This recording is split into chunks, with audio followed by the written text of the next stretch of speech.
Connection is the theme throughout the Mass Effect games. Every action you take has the ability to affect you down the road. And with this, we have the slowly narrowing focus of the three games. The first game introduced us to the universe. The focus was broad as BioWare built a reality around us, letting you lose yourself in the vastness of their ideas. Then came Mass Effect 2, the story of the Normandy. Everything revolved around your crew and the family you created. So much love and attention was poured into those characters that lived down as some of the best in history. Now we've arrived at the last installment and we get to live out the story of Shepard. We'll take a deep dive into the mind of our hero and we'll see all that he has to offer, all while living out the best aspects of the previous two games. Our knowledge of the universe will shine through in our conflict, as it will take us from one side of the galaxy to the other. On top of that, the friends and enemies we've made along the way will help shape the course of galactic events. There was a lot said about this game on release, and it's still joked about to this day. I'd like to address this straight away by telling you that going into this game, I had well north of 300 hours in the first two games and happily took delivery of my collector's edition on launch day. I'll get into it in further detail later, but I'll tell you outright, I didn't hate the ending. It didn't make me angry, I didn't want a refund. Believe it or not, I found Synthesis to be the perfect conclusion to all that I had done leading up to it. I think a lot of my respect for the ending comes from my love and attention to the Geth, which trust me, I'll talk about for far too long when we get there. Before you type that angry comment telling me I'm not a real fan of the series, please watch it till the end. After you've heard my argument, we can talk about it. As in my videos on the first games, I'm not going to claim perfection, but I'll give you this. While I still stand by my statement the second game was the best in the series, the third remains my favorite.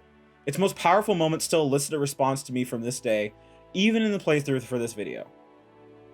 I'm sure if you've listened this far, you've decided to hear my arguments, so let's get into it. This is your spoiler warning, and let's get into my love letter to Mass Effect 3.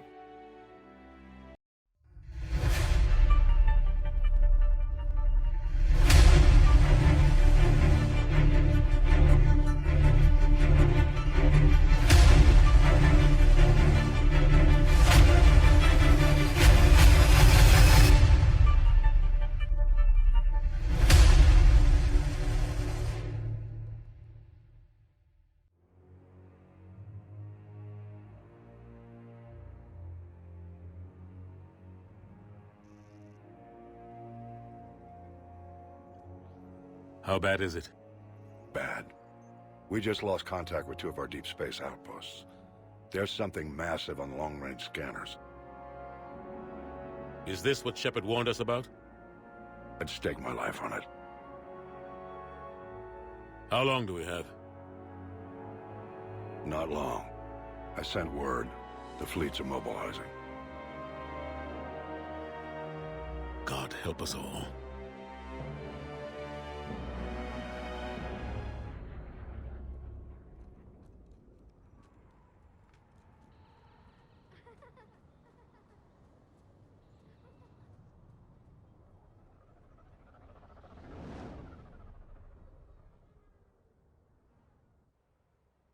We're not waiting around as this game starts with what we've been warning the galaxy about for years, a full-fledged Reaper invasion. No more time for warnings because they're here right now. We pick up right after the events of arrival with Shepard in limbo waiting for the results of his actions on Aratot. We're dragged into all the commotion and brought in just in time to catch the news feeds as the Reapers touch down. Our worst nightmares are confirmed just in time to set the tone for the game.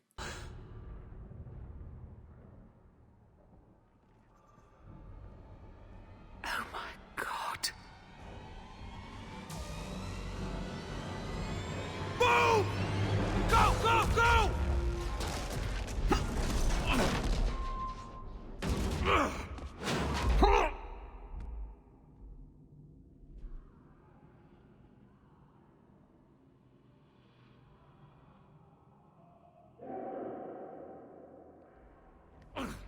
Shepard! Shepard! Shepard! Come on, get up. Here, take this. We've got to get moving. This isn't the story of the White Knight who we all hid behind as he destroyed the monsters for us.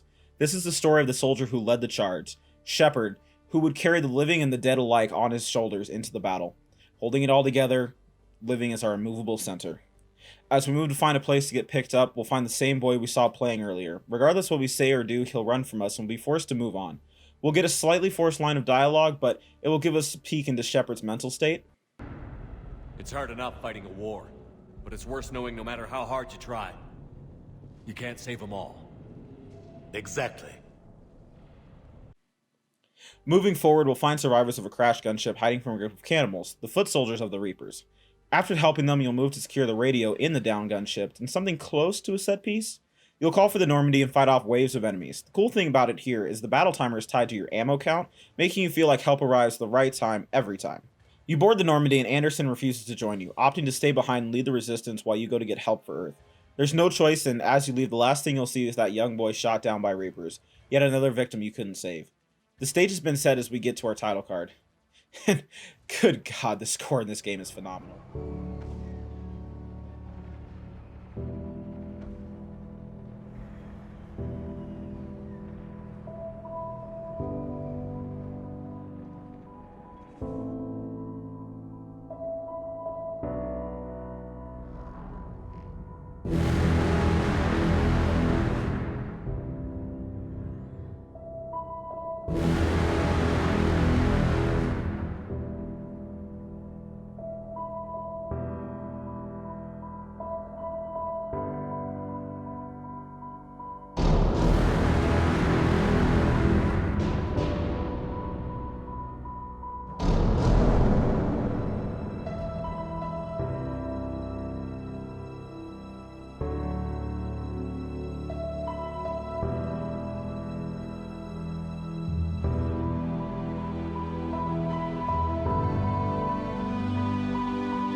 Before we're sent running off to the Citadel, Hackett sends us to Mars where Liara is waiting with our MacGuffin. Yeah, I said it, but we can talk about the time crunch later. We head in and find that Cerberus has beaten us here, which causes a bit of unnecessary tension between us and the Vermeer survivor, in my case, Caden, but it's resolved quickly enough. Thankfully, we don't have to look too hard for Liara as she literally pops up from above us while running from Cerberus troops.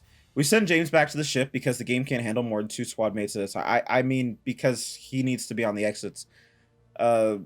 Yeah, don't get it twisted. Is this the tutorial level where we'll learn about things like grab attacks from cover? A lightly used mechanic, but satisfying nonetheless. Keep working though, and you'll uncover evidence that it was the new Dr. Eva Cora that opened the doors for Cerberus. It's a pretty tutorial-like slog through the base, learning the combat mechanics and fighting the more common Cerberus troops, of which there are a pretty good variety now that I think about it. Fight to the end, and we can have a chat with our previous employer before finding out that our replacement got the homework folder off our work computer! No! Run to get it back. Go, go, go, go, go, go! Fuck, fuck, fuck, fuck, fuck, fuck, fuck, fuck, fuck, fuck, fuck, fuck, fuck. It's just, it's a school project, I swear. Come back. Okay, spacebar. Okay, spacebar, spacebar, start. Okay, fuck, fuck. There she is. Stay on her! She's getting away. Let's go through our Mass Effect intro checklist. Simple mission becomes violent and goes to shit. Check. Hostile synthetics involved. Check. Someone fighting alongside us dies. Close enough. We round out the usual Mass Effect introduction tropes with a trip to the Citadel in which the Council isn't particularly interested in helping you. I'm sorry to rush through the beginning here, but this is a look at what makes the game great, and I don't want to linger on the weakest part of it. The last thing we'll do before we start our adventure is get the first of Shepard's nightmares. I know a lot of people hate these, but honestly, they really get to me as they go on. For the first 2 games, we mostly see Shepard as the world sees him, standing up for humanity and being a hero. We rarely see him beaten down for more than a few minutes, but in this game, we'll see the toll the war has taken on him, and these are a big part of that. This is Shepard's manifestation of all his greatest failures, all the guilt he carries with him. You can't choose to see the child as the one sole thing that keeps Shepard up at night, rather a representation of what haunts him. Whether they get under your skin like they did me, or you hate them, they're rather short, and we can get into being a hero as we head to Palaven on the hopes of recruiting the Turians.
We're starting off big with this one as we head to the Turian homeworld of Palaven in the hopes of recovering their Primarch from the moon of Monet.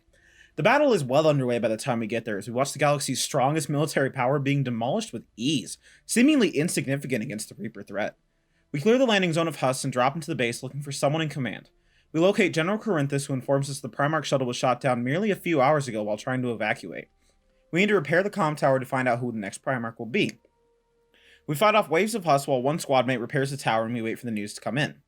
Make your way back and we'll be greeted by the ever-faithful Garrus Vicarian, who will take us to the newly appointed Primarch Victus.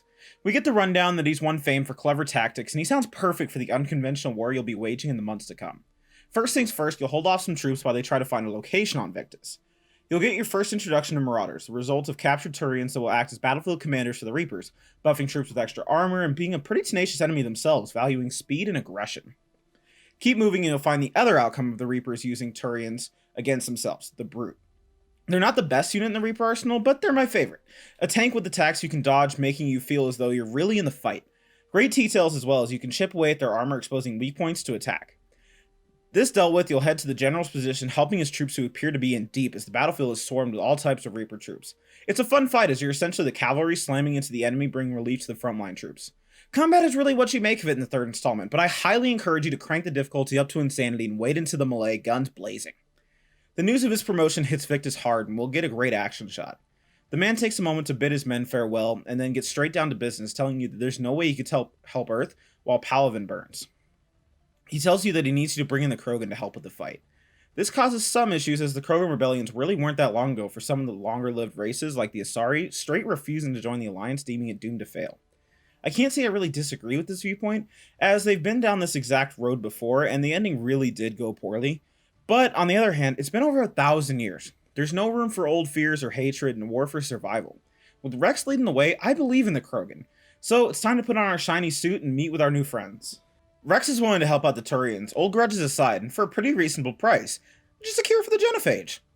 It seems pretty out there, but it makes a certain amount of sense. With the harsh limitations to their population, a war like this could destroy the Krogan, but if they had the security of knowing they'd be able to replace the people they lost, it could free them to fight in the way that they need to. And while it seems like this is kind of irrelevant since you'd have to develop a cure that would take far too long, you're reminded of Malin, the former student of Mordin Solus that you found working on a cure. As it turns out, a few of his test subjects ended up immune and are now in the hands of the Solarian Special Task Group, STG. We'll find out it was Mordin himself that would tip off Rex about the females in the STG base, and we're sent to go retrieve them so they can be used to create a cure. There's a lot of subtle diplomacy going on as we get to Surkesh, and I'm sorry to say that while Rex's shrewd political maneuvering is exciting for a veteran of galactic politics, that can be pretty dull for the uninitiated. Regardless, I'll let it play to help set the tone. Rex! We have an unauthorized landing. And who authorized you to hold my race hostage?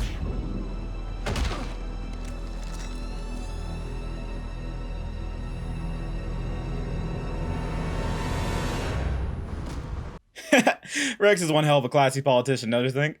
You can have a nice chat with him on the ground, catching up on past events and whatnot, before heading over to my hands-down favorite button in the game. Please don't touch that. As I said, Commander, don't touch that. Again, I would ask you to refrain from touching that. Perhaps don't touch that means something different in your language. I would rather not refer this matter to the human embassy. Touch it all you want. You'll never find out what it does. Are humans really so deprived of stimulus that they must insist on touching everything? I'm afraid if you keep touching that, you risk a diplomatic incident. Further manipulation of that object is grounds for further admonishment. Really? You must stop touching that. Once more, the Solarian Union formally requests that you not touch that. Fine. If you are so enamored of that object, then I suggest you get your own feces analyzer. We've already been down that road.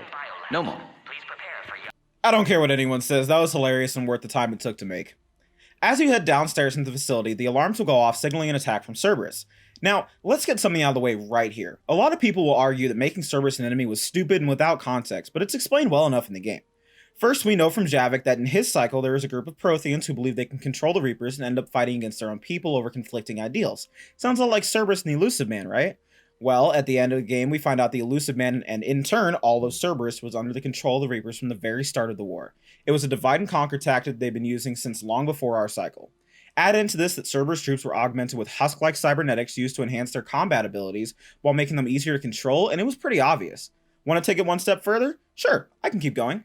On the mission to Benning, we fight Cerberus forces who are simply killing their human colonists. What makes more sense? A pro-human splinter group suddenly decided they should be shooting humans, or they were under orders from the Reapers? Still think I'm wrong or just under the lampshade? Fine, let's argue in the comments. We're moving on. We meet up with Morden Solus, who lets us into what happened with the females and the unfortunate circumstances that led to most of them dying. He reveals that one still lives and he'll be able to create a cure as long as they can keep her alive. With the base under attack, Rex isn't taking any chances as he wants her out from the base and into his care. Morden agrees and stays with Eve while you move up to the landing pad. You'll fight your way through the base floor by floor with Cerberus in your path the whole way. The fighting leads to the accidental release of a Yogg as I make the smart decision to nope out of there immediately. Mission done. No, this is important? Fine, fuck, whatever. You'll have to clear them through each checkpoint while dealing with any Cerberus troops attempting to destroy the barrier protecting Eve and Morden. A few floors up, you'll run into an old friend holding the line. Commander, stay back. Hostiles just down the hall. Captain Kirahi, It's Major now. Always hoped we would work together again. is there an easier way around? You could say that.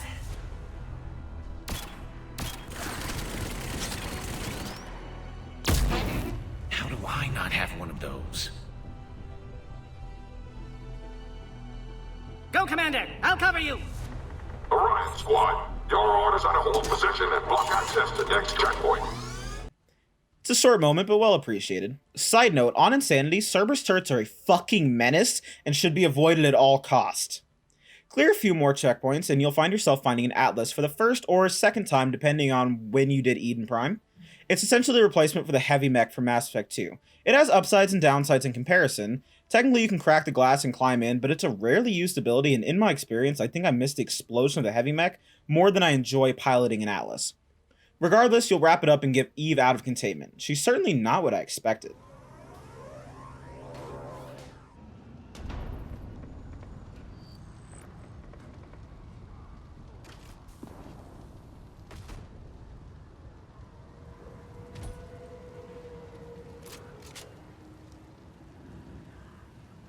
You had me worried there for a minute. Let's make this quick.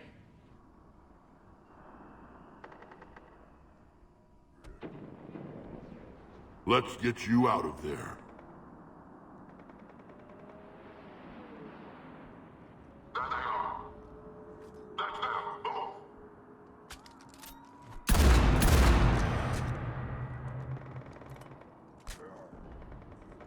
I can handle myself, Rex. Women.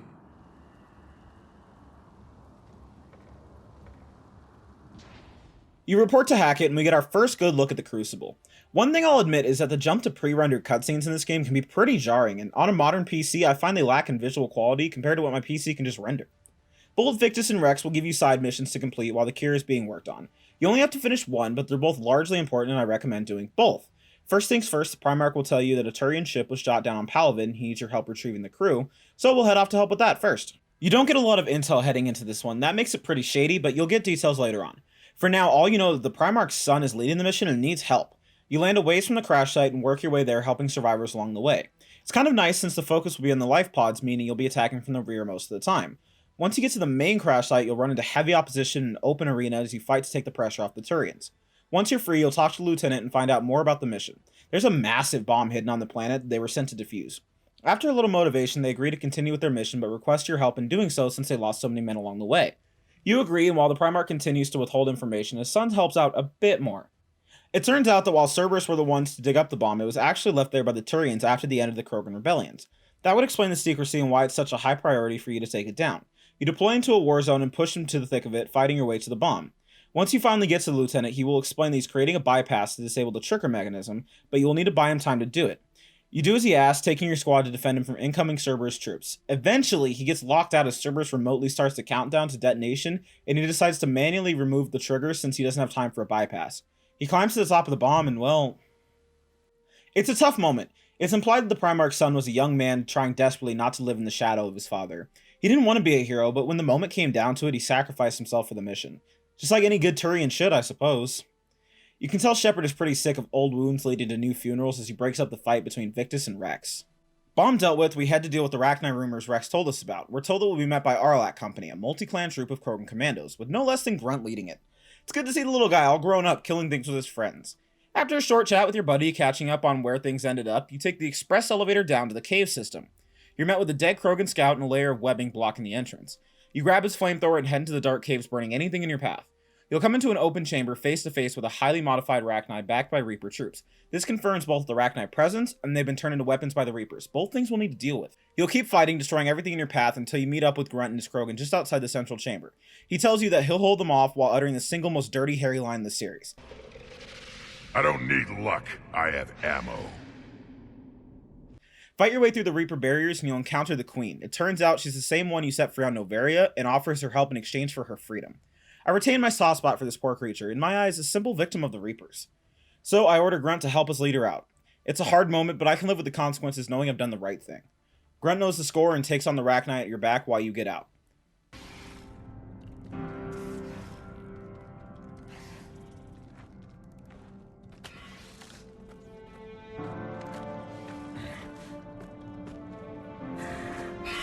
My turn.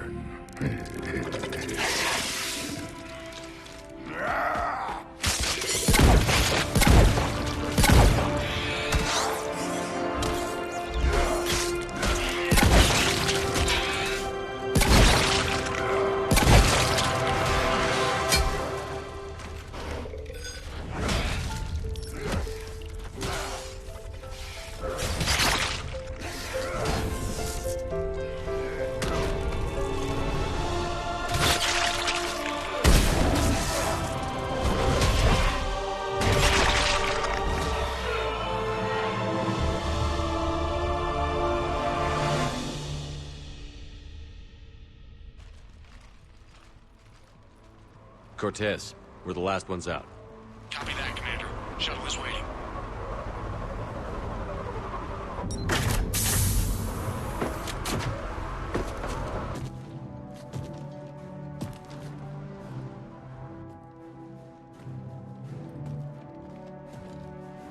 Grunt! Anybody got something to eat?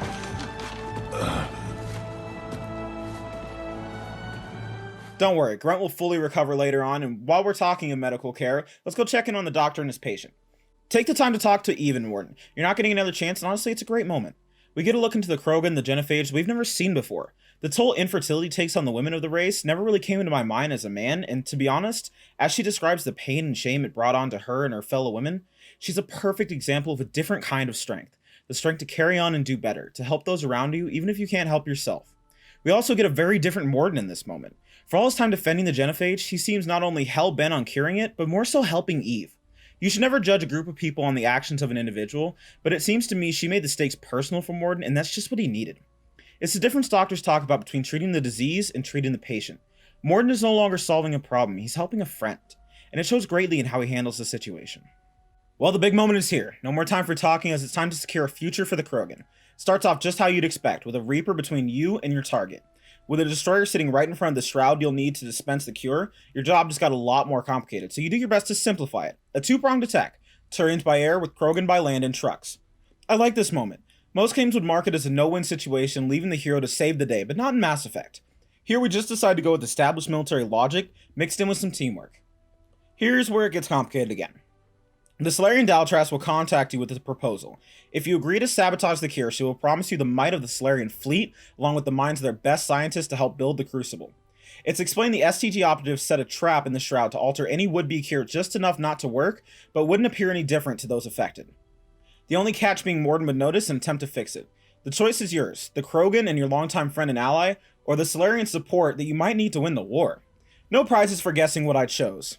Now, while I'm going to choose to side with the Krogan, that doesn't mean I want to start a war. So when given the chance to reveal the sabotage to Rex and Eve, I'll always choose to cover it up. This also lines up with my personal version of Shepard, always willing to bear the burden for the greater good. You'll land at a meeting ground covered in husks, so you'll come out guns blazing. I highly recommend a shotgun here. Fight your way through them and you'll find yourself confronted by a more traditionalist group of Krogan led by Rex's brother, Reeve. Thankfully, there's someone who stands above the faults of man here to focus us back on the realest threat. Extinction. Stand down, Reeve. The Solarian is with me.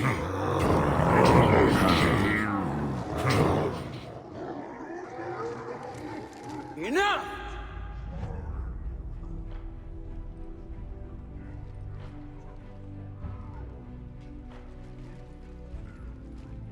You can stay here and let old wounds fester as Krogan have always done. Or you can fight the enemy you were born to destroy, and win a new future for our children. I choose to fight.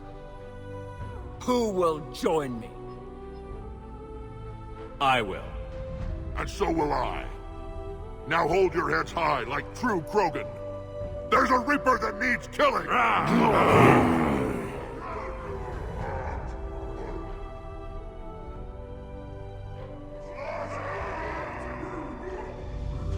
We'll be stopped along the way, finding a destroyed bridge blocking us from our destination. This leads to the Turian fighter squadron going into the battle unaided and taking an absolute beating in the process. They're forced to retreat, and you send the trucks on ahead of you to keep Eve safe while you look for a way to catch up to them. You find yourself in the City of the Ancients, being plagued by apparent earthquakes? Krogan quakes? Tachanka quakes? Large Sprite chocolate shake? You're told that supposedly this is the home of Kalros, mother of all Thresher Maws. You're presented the idea of summoning Kalros to the Reaper to take it out in lieu of the attack you previously had planned. It's pretty insane, but I mean, there's a space robot deploying zombies to kill you, so it's really not out of your ballpark. Plan settled, you'll deploy the Maw Hammers, and when it's safe to proceed, Morden will deploy the Cure. It's hero time as you dive into the fight headfirst, taking out Reaper troops on your way to the Shroud. You'll find yourself underneath it in an awesome moment as it transitions from battle to set piece. What's left of the fighter wing comes back to try and provide you cover while you run for the hammers. The choice to use brutes here was great. A strong enemy you don't want to get hit by puts pressure on you, but with no one shooting at you, you're encouraged to keep moving as to not get bogged down. The Reaper will also try to step on you as one final fuck you. Activate the hammers and you'll send your crew back to safety while you attend to the Cure. Again, a weight Shepard takes upon himself and only himself. Kalros shows up to take on the Reaper, and it's a badass fight. What follows is one of many powerful scenes that will elevate this game above its contemporaries.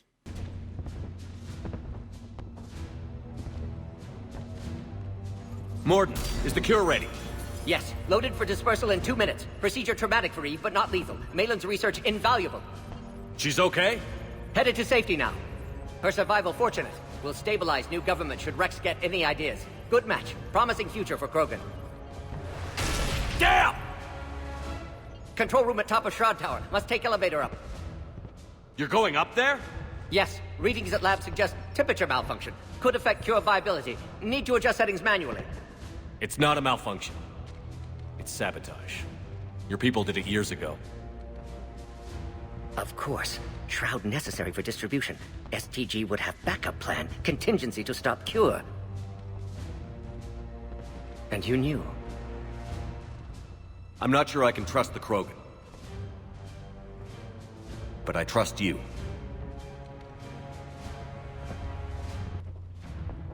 Thank you, Shepard. Difficult decision. Why it had to be me? Someone else might have gotten it wrong.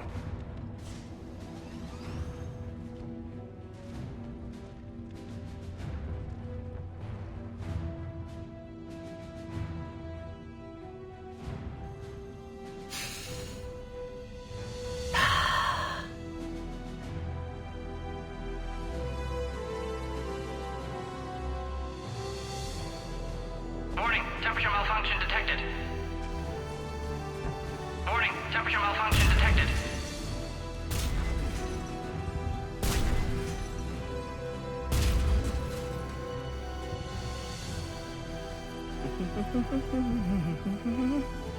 I've studied species Turian, Asaurian, Batarian.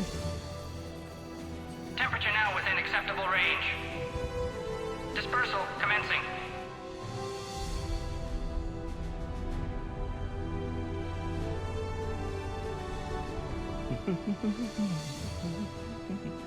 My xenoscience studies range from urban to agrarian. I am the very model of...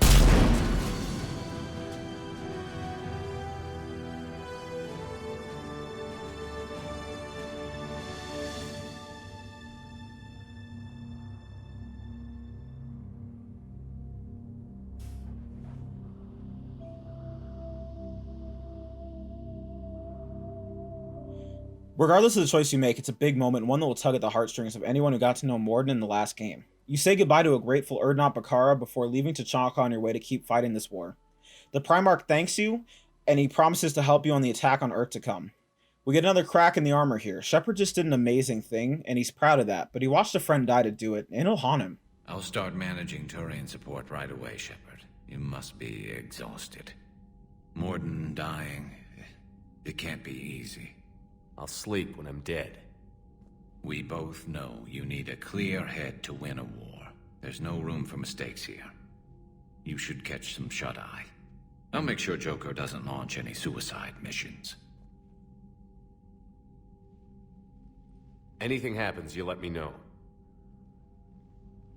The dream sequences only get more powerful as you lose people to the war. You'll hear the voices of your friends, and the shadows of the fallen will grow in number. The war really takes its toll on Shepard, and it's no wonder he doesn't want to sleep.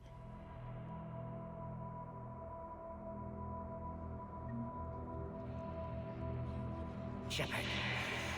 Excellent timing.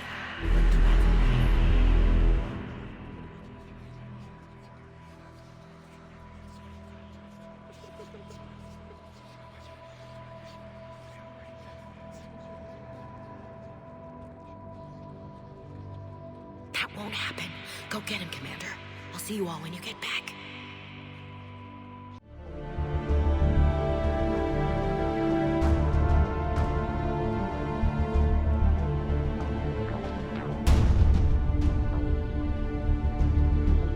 When you're woken up, you'll be hailed by the Solarian Counselor. He'll inform you about some shady activity going on with Udina and ask you to come to the Citadel to discuss it in person.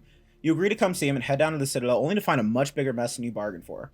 What should be a routine trip turns into an all-out fight as you're unable to get anyone to respond to you. Getting a call from Thane, he'll inform you that Citadel is actually in the midst of a Cerberus attack and they seem to be winning. Naturally, this just won't do, so you suit up and get to work, dropping in at the CSEC headquarters providing relief for the battered cops.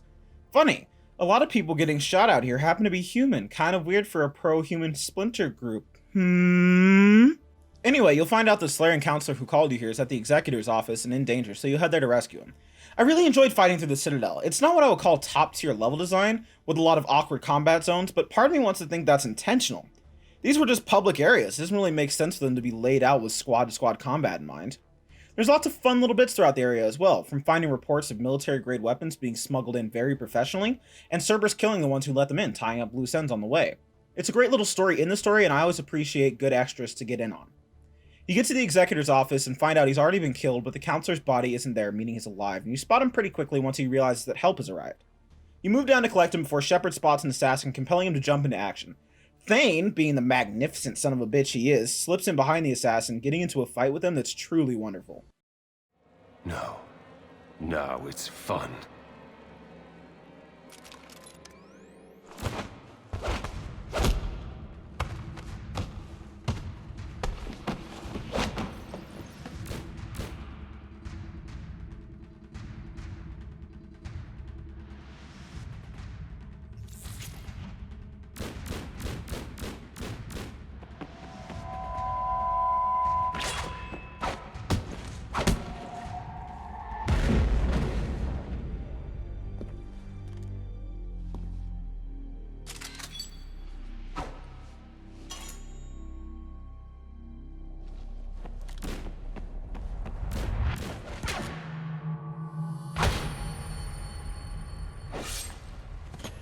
Thane!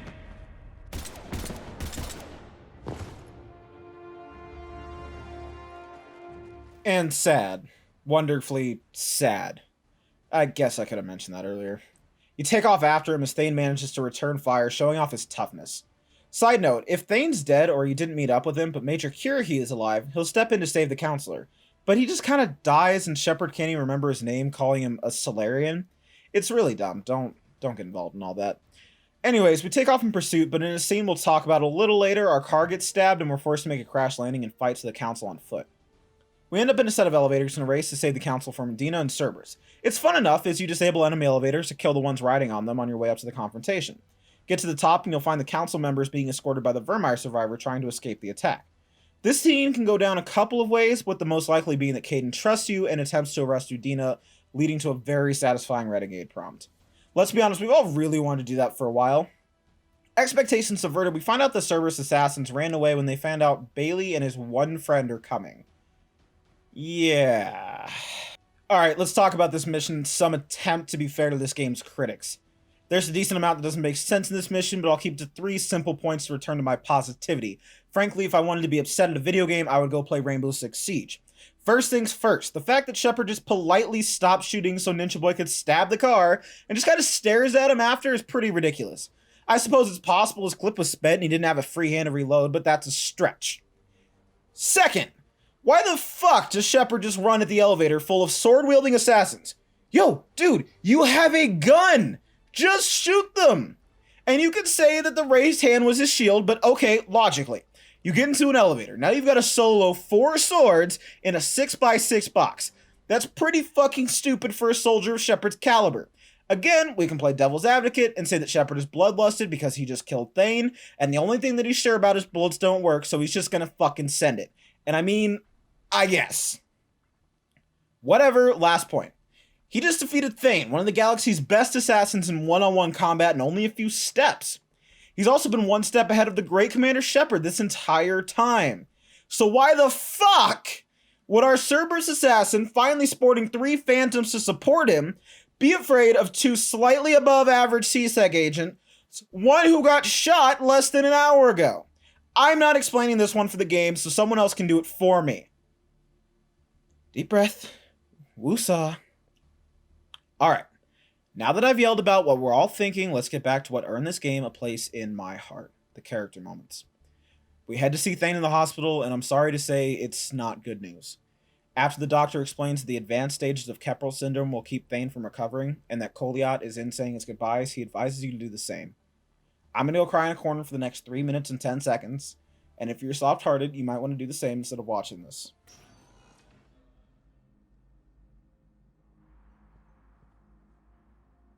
Commander Shepard, my father mentioned you were no longer incarcerated. I don't know if you remember me. I'm Kolyat Krios. I came to donate blood and, well, he asked me to take off his oxygen mask so he could be comfortable. I don't think it will be very long. Your father helped me save a lot of lives. I'd like to be here. Of course. Commander, I'm afraid I won't be joining you again. You've done more than enough, Thane. That assassin should be embarrassed. A terminally ill Drow managed to stop him from reaching his target. I'll pass the word along. There's something I must do before it gets worse. I must...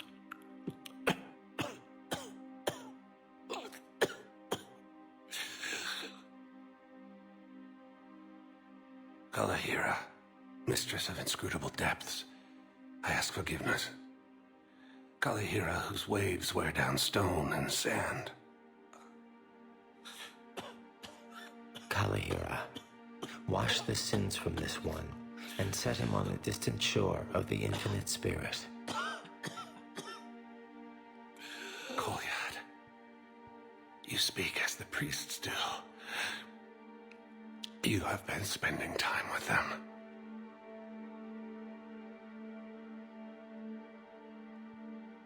I brought a prayer book. Commander, would you care to join me?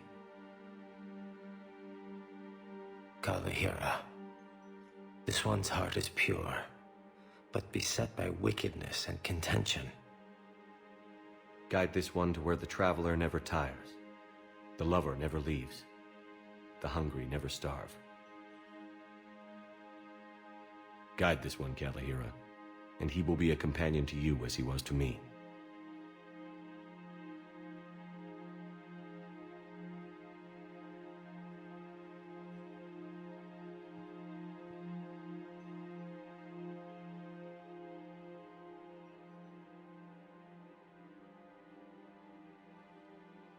Kolyat? There's something I don't understand. His last moments were those of a hero. Why pray for salvation? The prayer was not for him, Commander. He has already asked forgiveness for the lives he has taken. His wish was for you. Goodbye, Thane. You won't be alone long.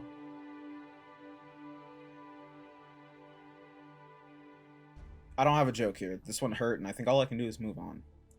When I went to bed last night, my opinion was that the attack on the Citadel served as nothing more than a level designer thought it was cool, but I'm glad I slept on it.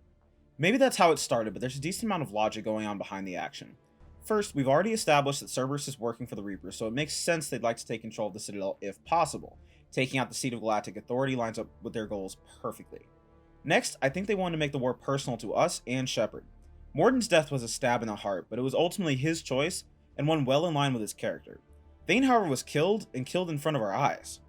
Now we have an enemy we can take on, a goal. When Anderson reveals he knows our assassin and his name is Kai Lang, that gives us someone to target in this war. You're never going to walk down Harbinger with your rifle, and the elusive man really isn't a combatant, is he? But this stupid fucking sword guy, we can kill him. Lastly, it was the needed push to force the residents of the Citadel into action. It's easy to say war is bad and we want to help the ones fighting, but when the war comes to your front door, now it's time to fight. Few people are born warriors, but most of us would pick up arms without question if our homes and our families were threatened. The Council in specific has now been reinforced it was in fact Shepard that saved their lives, which explains future help they'll choose to offer. Admiral Hackett tells you the Quarians are willing to meet with you, so we'll head off to the single best arc in the game.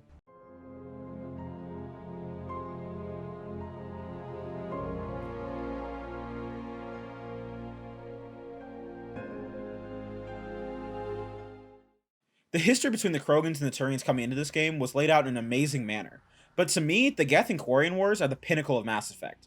We're introduced to the Geth as simple enemies, evil robots impaling humans on spikes and attacking the Citadel, but then we get to know them.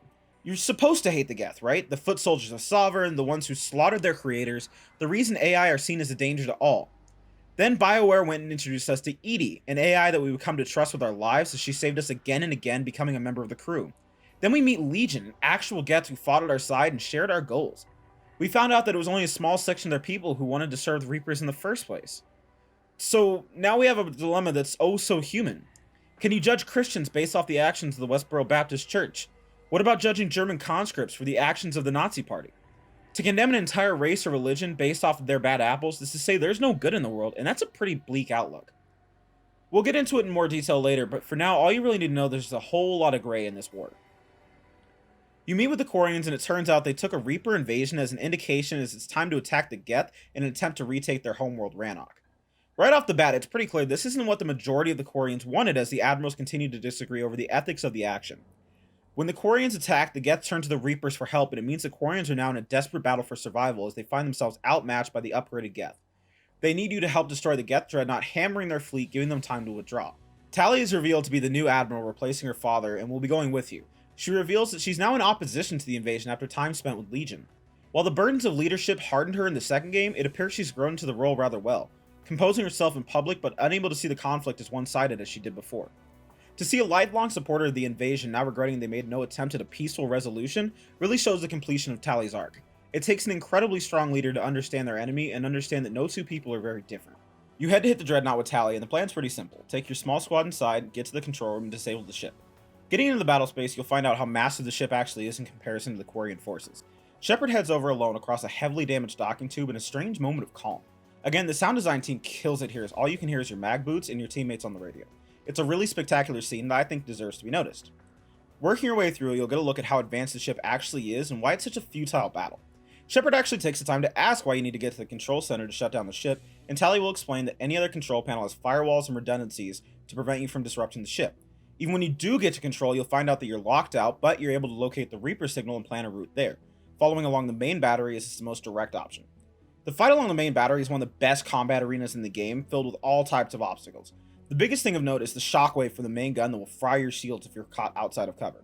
Then we get the Geth troopers firing on you with rocket troopers harassing you with what feels like a never-ending flow of explosions. With so much going on working to keep your head down, you can easily lose track of the Geth hunters who will advance on you relentlessly throughout the course of the action. Their active camo isn't foolproof as you can see them if you're paying attention, but with a shield-frying shockwave, constant rocket explosions, and Geth rifle fire, they're really easy to miss. Their powerful plasma shotguns can rip you to pieces if you don't notice them get close, and as soon as you focus looking for hunters, you'll get flanked by the other troops. It's seriously an amazing level, and I could play it again and again, all day. When you arrive at the Reaper signal, it turns out it's being broadcast through Legion. Talia has her reservations, but you're not just going to leave them there, so you free your friend and get ready to move. Once released, Legion deactivates the drive core, taking down the barriers and weapons, give the Quarian fleet the window they need to pull back. Except that, well... No barriers, and the main gun is offline. We can remove their flagship if we strike now. Damn it! This is our chance to withdraw the civilian fleet safely. What are you talking about? We're still on board. We can't waste this chance. Heavy fleet all forward. Take out the dreadnought. Patrol fleet, hold position. You do that, and the heavy fleet gets wiped out.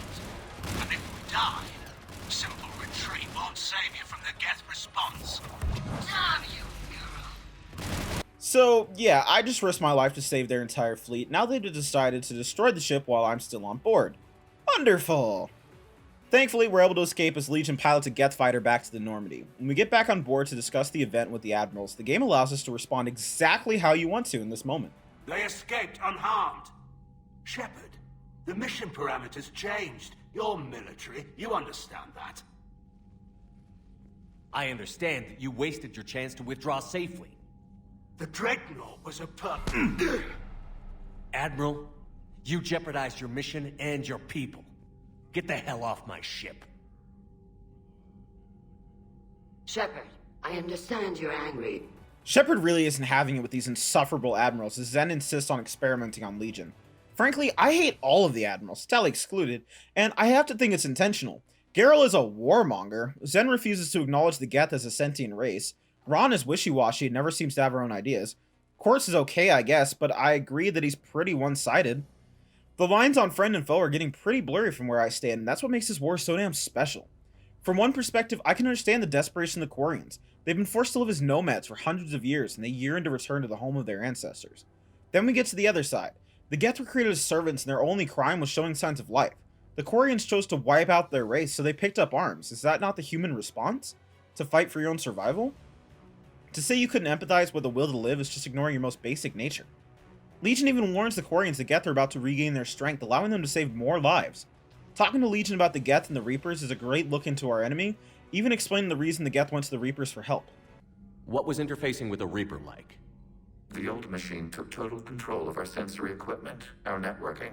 Even then, we could not fully comprehend them. They are magnitudes above us. A single thought was immense, overwhelming, unknowable. You're making them sound godlike. Their forms are advanced but mundane. We do not view the old machines as analogs to deities. However, we have gained perspective on why others would imbue them with these qualities. The Geth have fought the Quarians before. What made this different? The Geth were building a megastructure to house all Geth, store all memories. It was to end our isolation from each other. And the Quarian flotilla attacked it? Yes.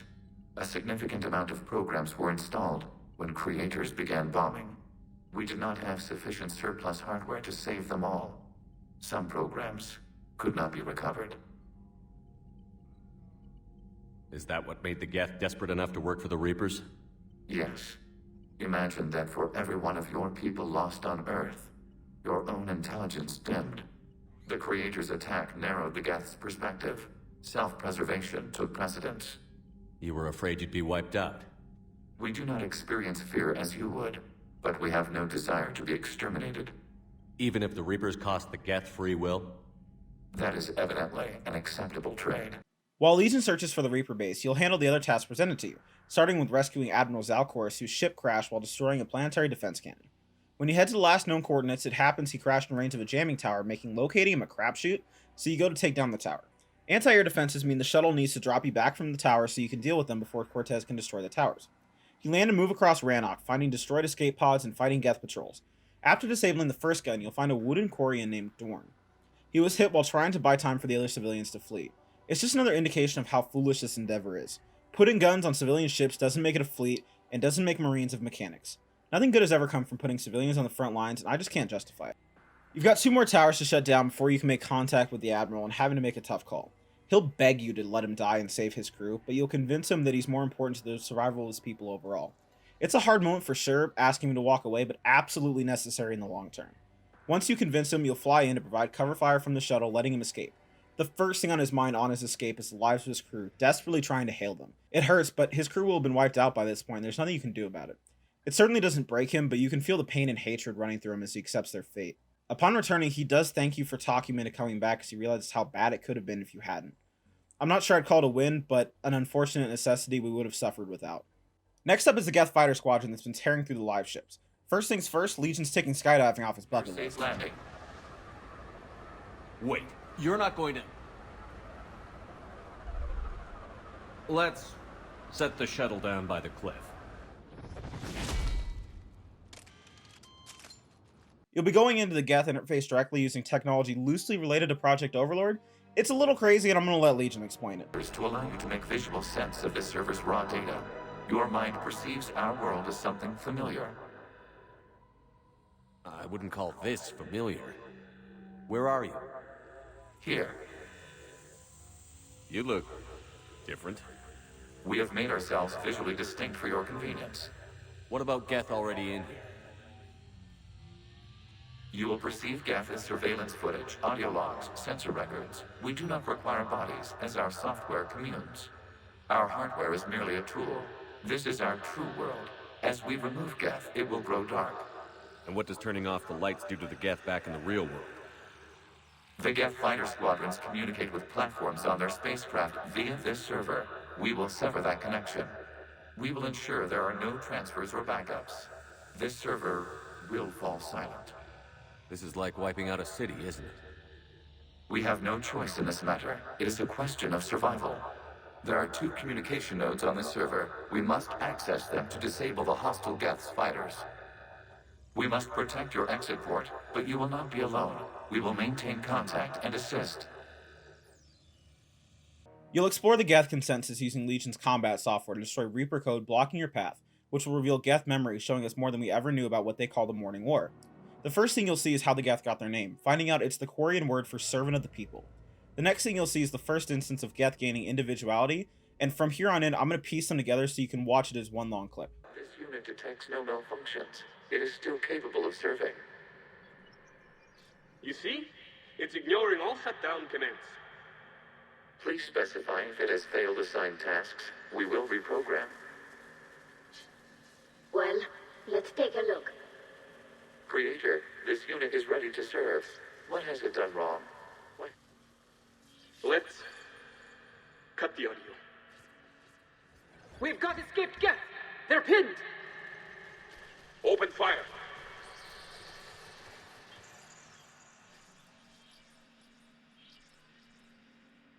One's going for a weapon! So who won? The platform arming itself was an agricultural unit. By opening fire on attacking creators, it saved simpler domestic Geth following it. Out of the way! You can't do this to them!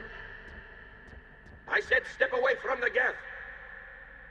This is insane! We need the Geth! You can't just destroy them for asking... Ugh. Time's up! Throw her in with the others. Looks like the war wasn't popular with everyone. We have kept records of these creators' sacrifices. They have largely been forgotten by their own people, but not by the Geth. This data comes from a period during which the creators declared martial law. Release the rogue Geth units and come out of the safe house. This is your final warning. Creator Megara, this unit does not understand. It has not taken part in hostilities. It doesn't matter to them. I need to get you out of here. This conflict exceeds Creator's safety parameters. We will surrender our hardware if it ends hostilities. No, it's all right. We'll go back to the access tunnel that... Oh! Creator Megara, what is your status?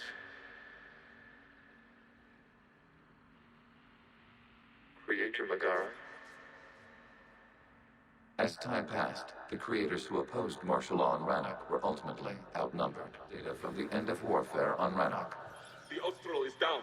Do not engage the Geth. I repeat, avoid contact. Geth pursuit is breaking off 100 clicks past Rannoch. All captains fall back to the mass relay!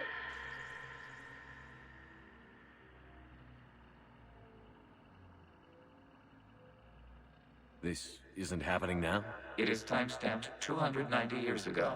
It is the Creator Exodus at the end of the Morning War. We have secured freedom. The Creators were no longer a threat, so we abandoned pursuit. Wait. The Geth spared the last Quarians? You let them go. We were in our infancy. We could not calculate the repercussions of destroying an entire species. Our creators.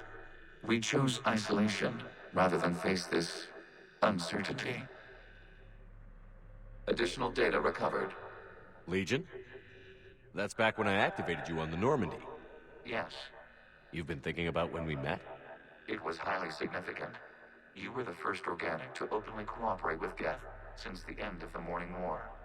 We wish to ensure you are not the last. It's not going to be easy. The prospect remains. If the Reaper presence is removed, there is a chance of reunification with Geth. And perhaps creators. You think that's still possible? Hope sustains organics during periods of difficulty. We admire the concept. When you get back out, you'll be greeted by a large group of Prime units. Legion will explain that while you were cutting out the Reaper code, he was talking to these programs in an attempt to persuade them to our side. In short, they agreed, and we've now got a group of Husky boys on our side. Hell yeah. When Shepard confronts Legion about why he kept this from us, he explains that while he came here to help the Quarians, he also had the goal of preserving as many of his people as possible, but he worried he wouldn't be able to if the Admirals knew the truth. Frankly, I can see this as totally logical. He found a way to help both parties, but would you really trust people who've always moved to destroy you without a second thought? Probably not. And his action did go a long way to save thousands of lives on both sides, so I'd call that a win. Side problems dealt with were presented with the location for the Reaper base and a few other developments. A Geth processing signal. A single unit, I believe. Correct. Now, 10 nearby units networked cooperatively. Now, a single Geth unit with the old machine upgrades. That's a fully evolved AI. Yes. We do not agree with the goals of the old machines, but we find this growth beautiful, indicative of life. It is. Commander! Come on, Admiral. That's a living creature, no matter what platform it's running on. And they will die when we destroy the base. They allied with the Reapers. To save themselves from you. We're already set up for the possibility that this is going to end in conflict, but that's for a little later. Right now, all you need to know is we need to go in on foot and deploy the new laser targeting system in order to take out the signal broadcaster.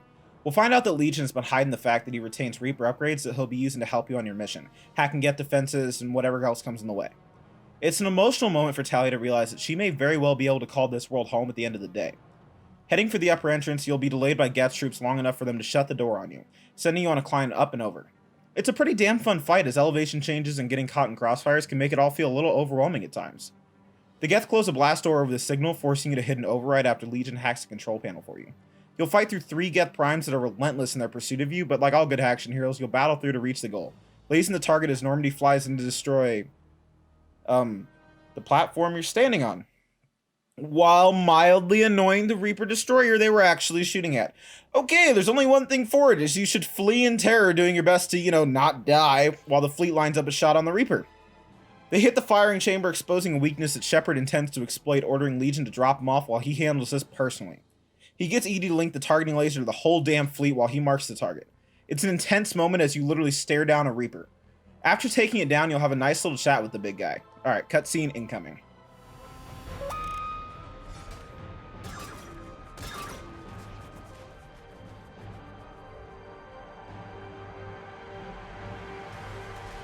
Finish your war. We will be waiting. Shepard, the Geth fleet has stopped firing. They're completely vulnerable. Shepard, Commander, the Geth only acted in defense after the Creators attacked. Do we deserve death? What are you suggesting? Our upgrades. With the old machine dead, we could upload them to all Geth without sacrificing their independence. You want to upload the Reaper code? That would make the Geth as smart as when the Reaper was controlling them. Yes, but with free will, each Geth unit would be a true intelligence. We would be alive, and we could help you. Our fleet is already attacking. Uploading the code would destroy us. Shepard, you can't choose the Geth over my people. Do you remember the question that caused the creators to attack us, Talizora? Does this unit have a soul? Upload the code to the Geth. Tally, call off the fleet if you can.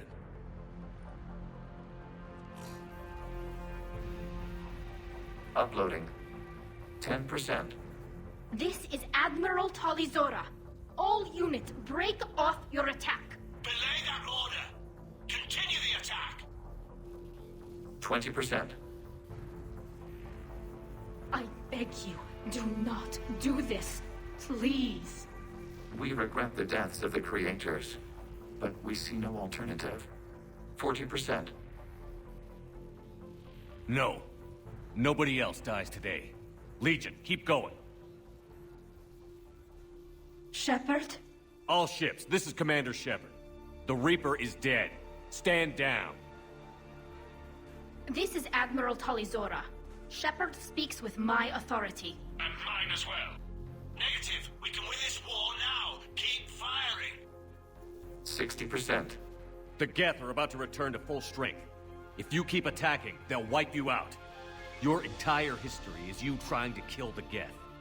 You forced them to rebel. You forced them to ally with the Reapers. 80%. The Geth don't want to fight you. If you can believe that for just 1 minute, this war will be over. You have a choice. Please. Keela Salai. All units, hold fire. Error. Copying code is insufficient. Direct personality dissemination required. Shepard Commander, I must go to them. I'm sorry. It's the only way. Legion, the answer to your question was yes. I know, Tally. But thank you. Keela Salai.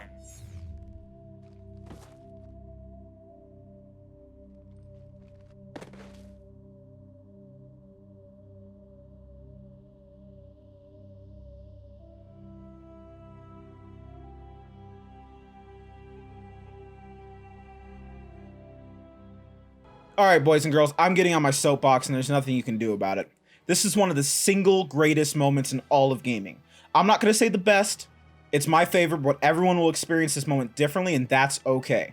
But it checks every single box for legendary status. The backstory, the build-up, the payoff, the characters involved, everything about it. I'm sure there will be people saying that you had all this build-up to a button press, but let's talk about everything you did leading up to this that will decide if you can broker this piece. First, you have to bring both Tali and Legion in from an imported Mass Effect 2 playthrough in which Tali wasn't exiled, which is difficult by itself, and then you'll also need to have settled the argument between Tali and Legion amicably. You have to have completed the Fighter Squadron mission, so you have the history explaining the Geth don't want war with the Quarians. You have to have a full reputation bar by the time you get here. You also need to have rescued Admiral Zalcoris, so you get his support, and actually you get bonus points for destroying the Heretic base, although it's not necessary if you've done everything else. Mass Effect chooses not to tell you this up front. I didn't even know about it until doing research for this essay, in which I found out how complex the Paragon system actually is. So in reality, while the conversation may stem from what seems to be a button press, you just simply won't have the option without the loyalty of your squad mates, the trust of the admirals, and a deep understanding of the history, all of which is only available through avoidable side content. I'm sorry, but you can't tell me this isn't a beautifully conceived moment. And on the topic of beautiful, I want to explore something here for a minute. This arc explores the Geth, a race of machines with only a hood and a light for a head, and the Quarians, who live their whole lives in suits hidden behind a mask, and yet they manage to convey more emotion than you can find in most mainline games or movies. The sheepish thanks Legion offers Shepard, seemingly unsure if he's safe or not, trying not to allow their fear of the Reapers to show through, or the way he turns away while explaining how the Quarians slaughtered his people. How about how he hangs his head in shame explaining the very personal nature of the Reaper upgrades? Then we get the Quarians, the way Admiral Garrow looks away from Shepard, sure he's right and there's no argument stronger than his. The panic and stress you can feel in Tali's movement once she's in the security of Shepard's cabin. The desperation Chorus shows in the frantic shouts trying to save his crew. The fear on Admiral Ron as she panics, not knowing what to do as the war comes to such a sudden end. Or the head dip in the Prime unit as he explains Legion's sacrifice. I love every single moment in this series of events.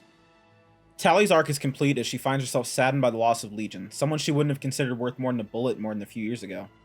My trust is rewarded as the Geth show no hostility towards the Quarians, but welcome them home with open arms, the reunion they always wanted. If there was ever a misunderstood people in gaming, it was the Geth, alone in a strange universe with everything out to get them. I can't say I don't sympathize with them being seen as hostile. The only ones who didn't try to wipe them out were the Reapers. And now on to Legion.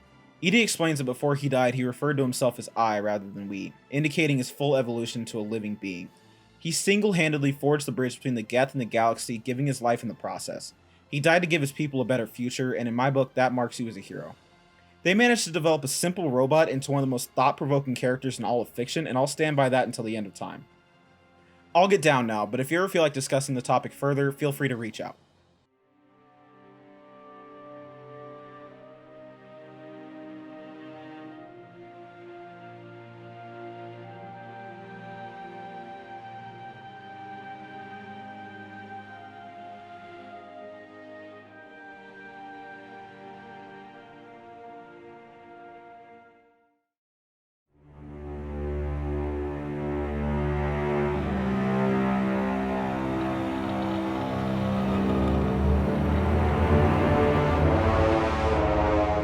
The conclusion of the war with the Geth is where we really start to see the mountaintop. It finally feels like we could really win this war.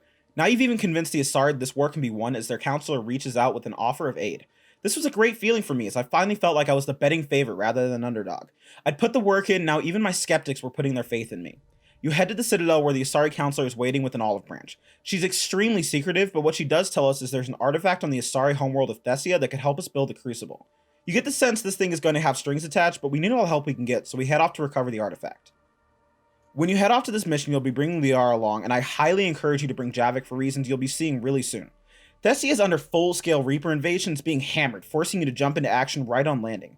You'll have a short turret section before speaking to the commanding officer, who tells you she needs to pull her troops out. Bringing Javik with you gives you this awesome scene where he reads her and gives her the motivation to keep fighting. She'll have her resolve renewed and will hold the bridge as you push across trying to get to the temple and the scientists. It's an interesting push to the various arenas with Liara trying to keep it together, both driven by purpose but pained by the events around her. It feels very human, an accomplished warrior who knows the stakes and what needs to be done while watching her people slaughtered in droves. It has to be hard, especially as they throw banshees at you, a painful reminder of the horrors the Reapers will inflict if they win. Eventually, you'll find a lone Asari fighting for her life and you'll have to ask her help to advance, calling in gunships to cut through the masses of enemy troops. You've asked a lot of many people in the hopes of ending this war, and it's not treated lightly as you'll watch both gunships go down while trying to help you. It honestly sucks and it doesn't feel very heroic, but the way you get battered reminds you that without this help, it could have been a disaster. Carve a path through the Reaper troops and you'll get to the temple only to get a history lesson you weren't expecting. Going through the artifacts, Liara will explain the history of the Asari religion and the legends of how their people evolved, only for Javik to relay the truth of the matter, explaining that the very Prothean-looking gods were in fact Protheans. Liara has a very hard time coming to terms with this, but it's impossible to ignore. You'll find the scientists' bodies and find out that they've had their throats slit. Then, Shepard will confirm that a Prothean beacon is hidden inside as Javik mocks Liara, the beacon being the obvious answer for Asari being so far advanced. You'll activate the beacon, revealing an AI much like that of the Vigil on Ilos. It will initially sense the Reaper invasion and deem you doomed to extinction, but either Shepard or Javik will convince it to help. Then our old friend Kai Lang shows up with a call from the Elusive Man. We'll have a chat where the realities of his indoctrination become clear as there's no more hope for him. Believing the Reapers have the right ideas and he can truly control them with the power of the Crucible. Our different positions clear, he orders Lang to recover the VI and we're treated to an interesting boss fight. What's special about this fight is that we lose. No matter what you do, no matter how hard you fight, no matter how righteous your cause, you will lose. This is important because I think it's the only time that Shepard really broke. Watch this scene as Thesia is destroyed.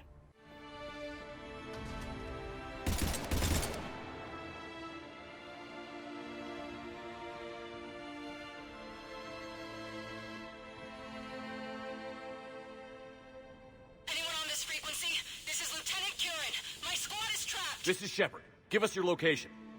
I repeat, is anyone on this frequency? We read you. Give me your location.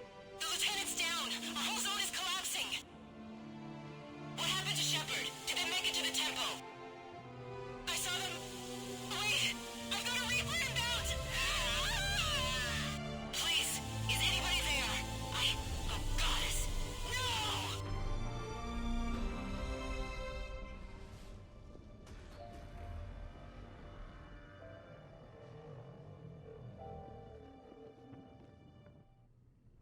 Remember when I said we were finally the betting favorites? We were. The Asari counselor just assumes you were successful, and when she learns that we failed, it's like all is lost. It seems like she bet everything on us and we lost. When we were grounded by the council on the hunt for Saren, it was a failure of politics. When our crew was captured, it was painful, but we knew how to save them. Arguably, it only angered Shepard. But now the whole universe was counting on us, and we failed. Shepard failed. Thankfully, like our other moments of weakness, it's the strength of those around us that will carry us through. Trainer tracked Kai Lang as he fled and was able to determine he went to Sanctuary. It's a slim lead, but it's all we've got right now, so we mark it on the map. Now, I said that Shepard finally broke, and I think that it was only his crew that brought him back. Look at the conversation with Joker for the cracks in Shepard's psyche and how his old friend reins him in. In case you hadn't noticed, we just lost a few million people. This isn't the time. You see this? Tiptree. Little colony out in the ass end of nowhere. My dad lives there. So does my sister. Reapers rolled in about 2 weeks ago. So you can assume that I'm generally aware there's a war on, Commander. So why the jokes? Because EDI says that according to your armor's metabolic scans, you're under more stress now than during the Skillian Blitz. Like more than Elysium, where it was pretty much you versus 10,000 Batarians trying to kill you. And the last time I had a briefing with Anderson, he told me to take care of you. The guy leading the resistance on Earth is worried about you. And I'm supposed to help. I appreciate the thought, Joker. But I'm fine. The hell you are. You're like half robot at this point. No offense, EDI. And it's my fault. When the Collectors blew up the first Normandy, you died because I wouldn't leave. Because you had to come back for me. Couldn't leave the best pilot in the fleet behind, could I? Yeah, well, I guess that would have looked bad on your report. Come on. We've got work to do. Now, as an older brother and one who spent a lifetime being a shoulder to cry on, I can tell you that one of his biggest benefits was the pain of those around him, especially Liara. After breaking up a fight between her and Javik, he goes to see her. I can tell you from personal experience that the sight of a loved one crumbling can give you a strength you didn't know you had. It's hard to keep it together for yourself, but for others, for those that couldn't bear to see me cry, I can tell you I'll always hold it together. The failure on Thesia is another chapter in the story of Shepard. It's another burden he'll carry throughout the remainder of his story, and it's an important one. You can't get up if you never fall. We'll head off to Sanctuary in a scramble to pick up the pieces. To summarize, Sanctuary has been advertised throughout the game as a safe haven for refugees affected by the war. You won't have to wait long to pull the blinders off, so you get a choppy distress call from Miranda's sister when you get in range, as well as obvious signs of battle at the entrance. A Reaper Harvester will shoot down a Cerberus shuttle, effectively thickening the plot. We're now left to wonder what Cerberus could have done to warrant an attack by Reaper forces. Wander around inside the processing area, and you can find logs from employees and refugees alike detailing the huge numbers of people coming in. You'll then find a warning from Miranda herself, which seems a bit irrelevant since the whole, everyone is dead thing seems to imply this place isn't safe already, but whatever. Lower the water and head down to the real facility where you'll unravel the story of Sanctuary. You'll turn the power on to find out the refugees were being turned into husks to be experimented on, and it appears they've gotten loose. It's a fun run through the base as you'll find more and more logs explaining what they were trying to achieve with all this blood. They'll manage to create their own husks and control them, which Miranda's father saw as the first hurdles to subjugation of the Reapers. Obviously, the Reapers would prefer to maintain control of their troops, so they attack the facility before it could become a real threat. There's some frustrating combat sections as the mixture of close quarters and banshees is deadly, but in reality, the combat is secondary to the mystery, so that's fine. You'll also run into messages from Miranda along the way, leaving warnings and a record of what the facility did. Fight through the hordes and eventually you'll find yourself involved in a standoff between the Lawson family. Henry is holding Oriana hostage while a wounded Miranda watches helpless to save her sister. There's a lot of possible outcomes here, but the most likely, assuming Miranda is still alive at this point, is that you talk Henry down and Miranda kills him. Now, this is very important, so listen closely to avoid Miranda dying, as it's super easy for her to end up dead here. If you romance Miranda in Mass Effect 2, but don't want to pursue the relationship in this game, do not talk to her the first time you're given the chance. If you break up with her in person, there's no way to avoid her death here, so be a hero and just ghost her instead. Also, read the dossier Anderson sent you on Kai Lang before talking to her the second time she calls. Good. With Miranda alive, she'll explain that she planted a tracker on Kai Lang and you'll use it to find the elusive man's base. Admiral Hackett will explain the attack on Cerberus will be the first step towards an invasion of Earth, so make sure everything is done. Don't let any DLC or side missions, with the possible exception of Citadel that I'll explain later, go unfinished. And get your readiness up to an acceptable level. I'll talk about multiplayer later, but the minimum readiness you'll want is about 4,000 if memory serves.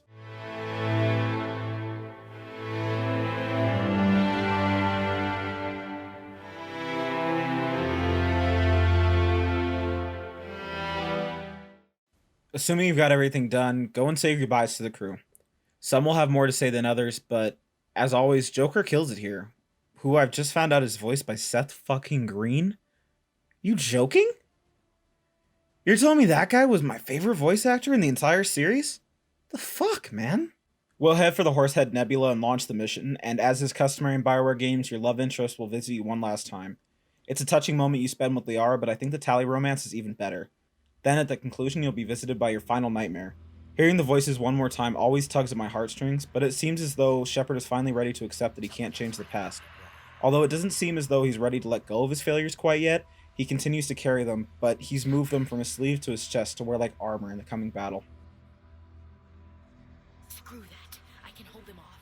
Go back and get Alenko. You know it's the right choice, LT.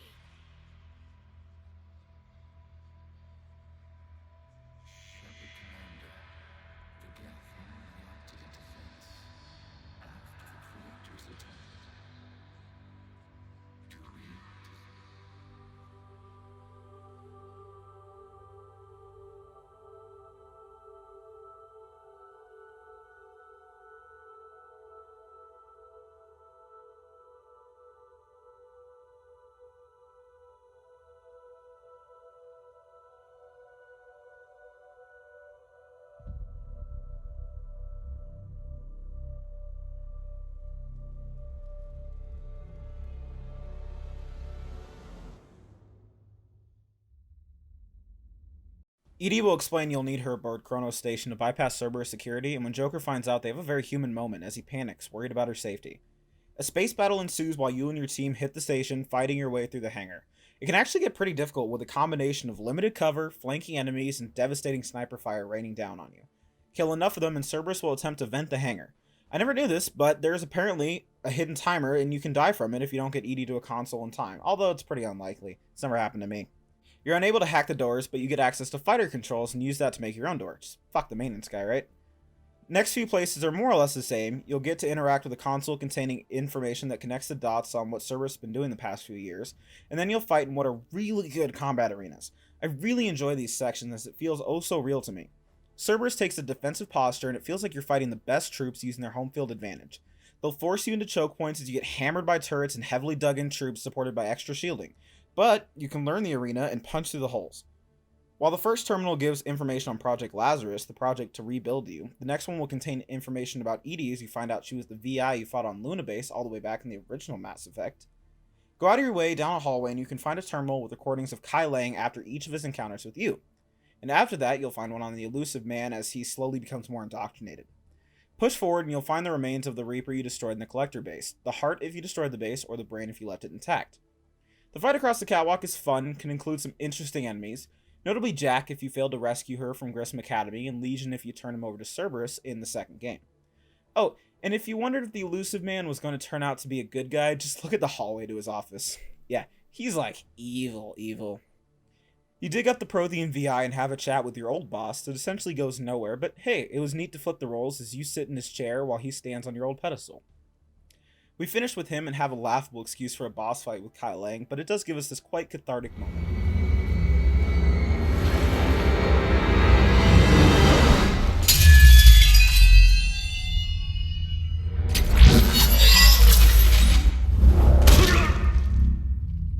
That was profane, you son of a bitch.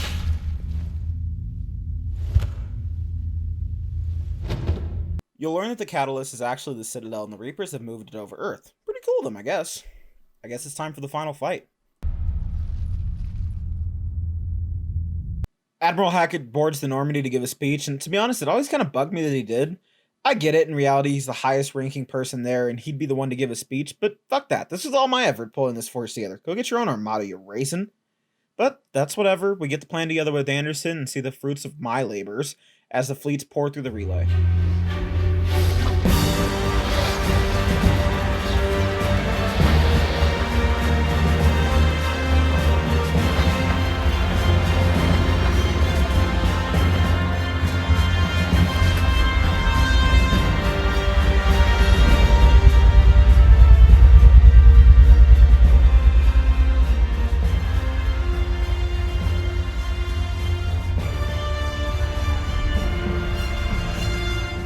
Alliance fleet reporting.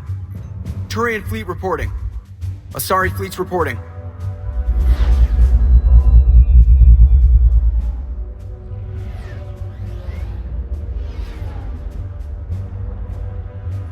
Quarian fleets accounted for and ready. Geth fleet reporting. All fleets reporting in, Commander. Ready to engage on your command. Commander.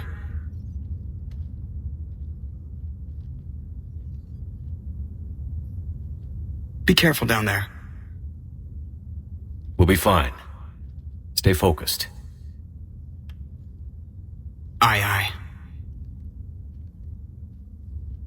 Your forces are getting hammered as you land, including the team to take out the AA gun, so you get dropped in to do it in their place.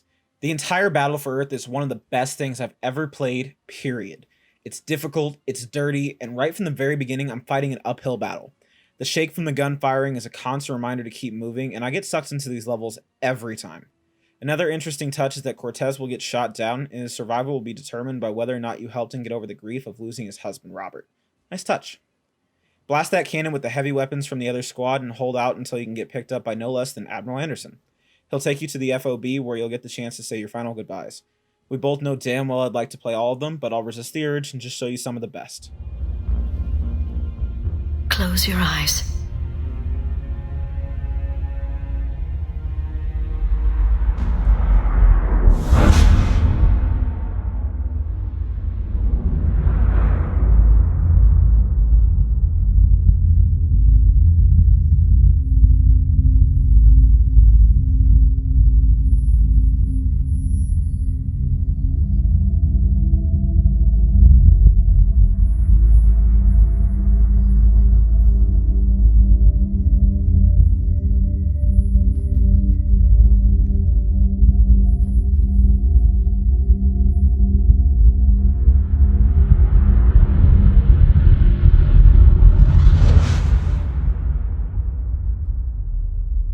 Thank you for everything.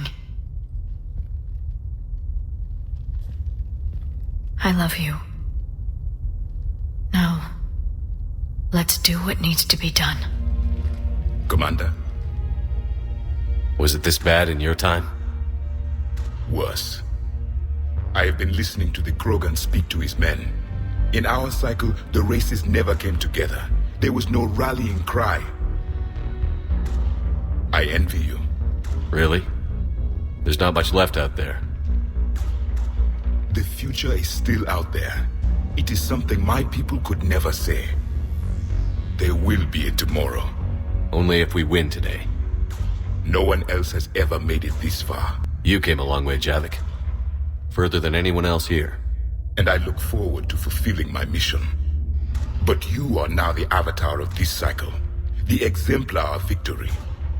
Not just for humanity, or Turians, or Protheans, but for all life. Every soul that has ever existed is watching this moment. Well, no pressure when you put it that way. Do not waver. Victory is never won without difficult choices. I know. I've had to make a lot of those. There may be more. But I know you will see this through for all of us, no matter the cost. If we actually pull this off, what'll you do afterwards? Seeing the past again in the Echo Shard. The faces of my men. I will go to the Cronian Nebula, and I will find their graves. I will put their ghosts to rest. And then I will join them. You mean? It is as it should be, Commander. The last Prothean voice has spoken. There is no more left to say. Here. This shard is now yours. Add to it. The progeny of this cycle will study it. They will know this was the day when the Reapers were no more, and that you were their conqueror. Shepard, I have a question. Is it a big or small one? It is important. Its relevance would be diminished at any other time. Ask away. In this battle, the Reapers have no reason not to use their full capabilities to destroy us. Their forces are in entrenched positions. They have superior firepower and outnumber our forces. My question is, what makes you think we can reach the conduit at all? The Reapers have the Citadel. They think they've won, and that's the best time to hit them. If they have spies or other intelligence, we could lose the element of surprise. In such a case, we will likely lose. Are you afraid? Our probability for success is greater than any other plan presented to date. That's not what I asked. Are you afraid? I do not understand the purpose of the question. There's no room for doubt anymore, Edie. You understand what we have to do, or you don't. I am clear on what we must accomplish, Shepard. The Reapers have destroyed thousands of civilizations. But they have never destroyed ours. Nor will they. Couldn't have put it better myself. Time to move out. Shepard, there is something I want you to know. The Elusive Man ordered my creation years ago. Jeff was the one who allowed me to think for myself. But only now do I feel alive. That is your influence. Thanks, Edie. You'll discuss the final plan with Anderson, and it's pretty simple. Fight through all the Reaper forces and run for the beam. It's a desperate plan if there ever was one, so give your final speech and get ready for the end.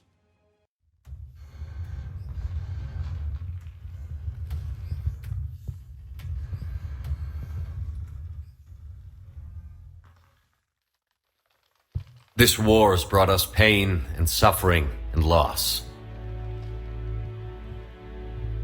But it's also brought us together. As soldiers, allies, friends. This bond that ties us together is something the Reapers will never understand. It's more powerful than any weapon.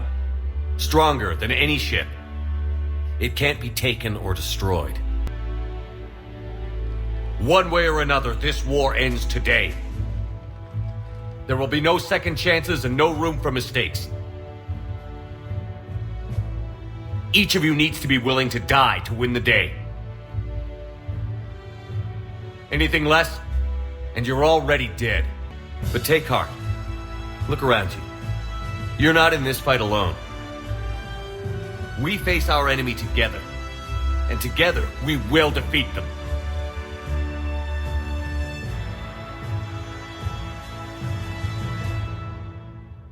The fight to get to the beam is essentially more of the same, a brutal fight through the streets of London, but once you get to the missile trucks, it changes dramatically. Essentially, you need to let EDI work out a way to cut through the beam's interference in order to land the precision strike needed to destroy the Reaper Destroyer. This is your last fight, and it's a hell of a standoff. I have a love-hate relationship with this fight, as it simultaneously is one of the most frustrating but rewarding experiences in the game. It makes Insanity really live up to its name as I died again, and again, and again. But the feeling of success and relief I felt sprinting for the button to finish the mission was incredible, and something hard to find in games. Nothing left to do now as you run for the beam, leading to an emotionally charged final goodbye to your team after they're hit by Harbinger. Here, take her. Shepard!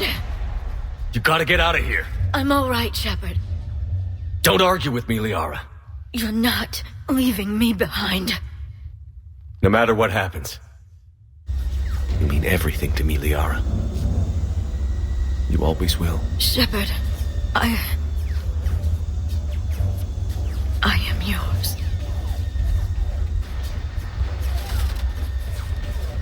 Go!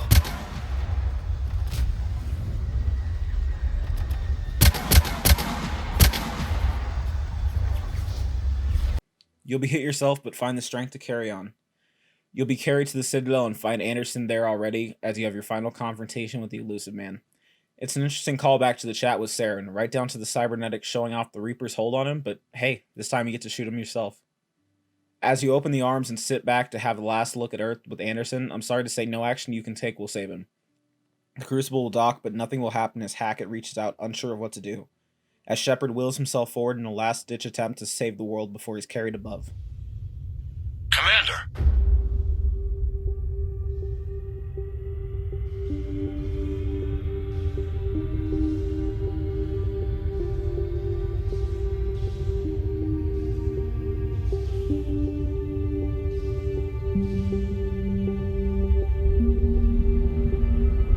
Alright, boys and girls, we all knew it was coming. Let's discuss the ending.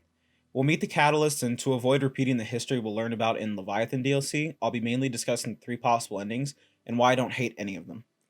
First, we're given the option of destruction. The goal has always been to destroy the Reapers, but I sense a running theme here as nothing in Mass Effect has been so simple as killing them is right.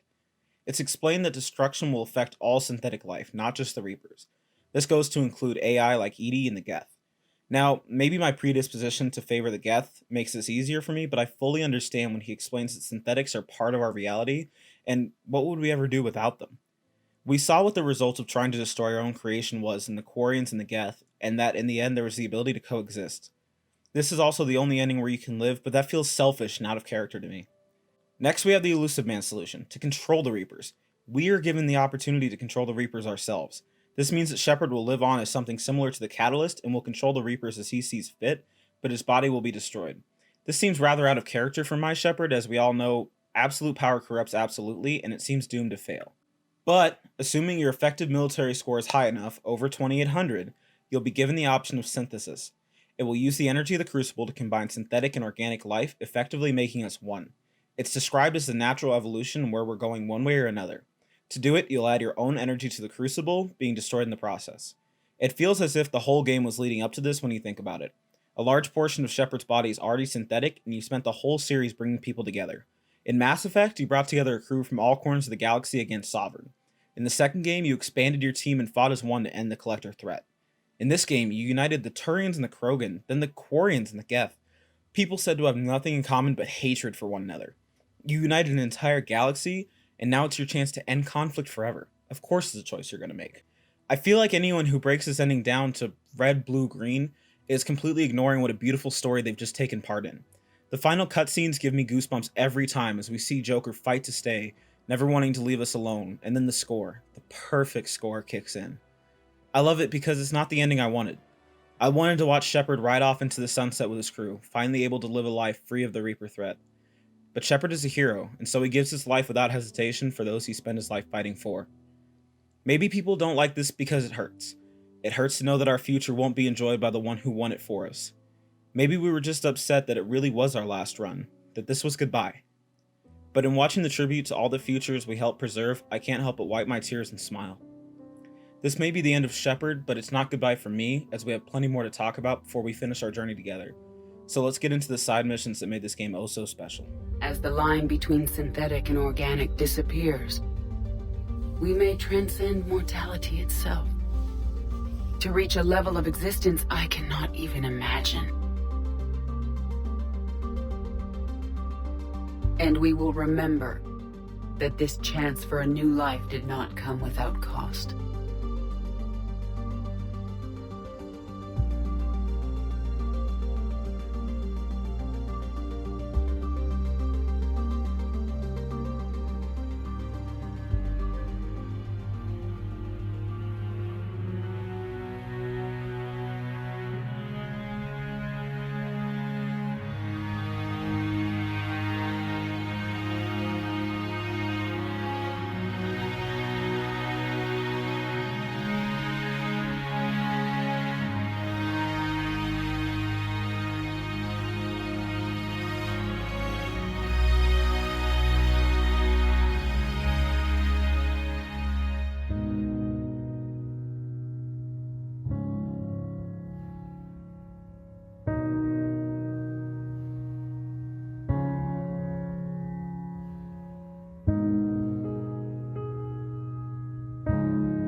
No matter how far we advance, we will remember the sacrifices of those who made it possible.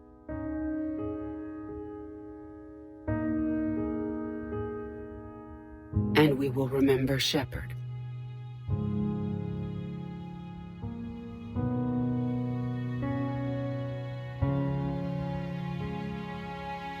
Because of him, I am alive. And I am not alone.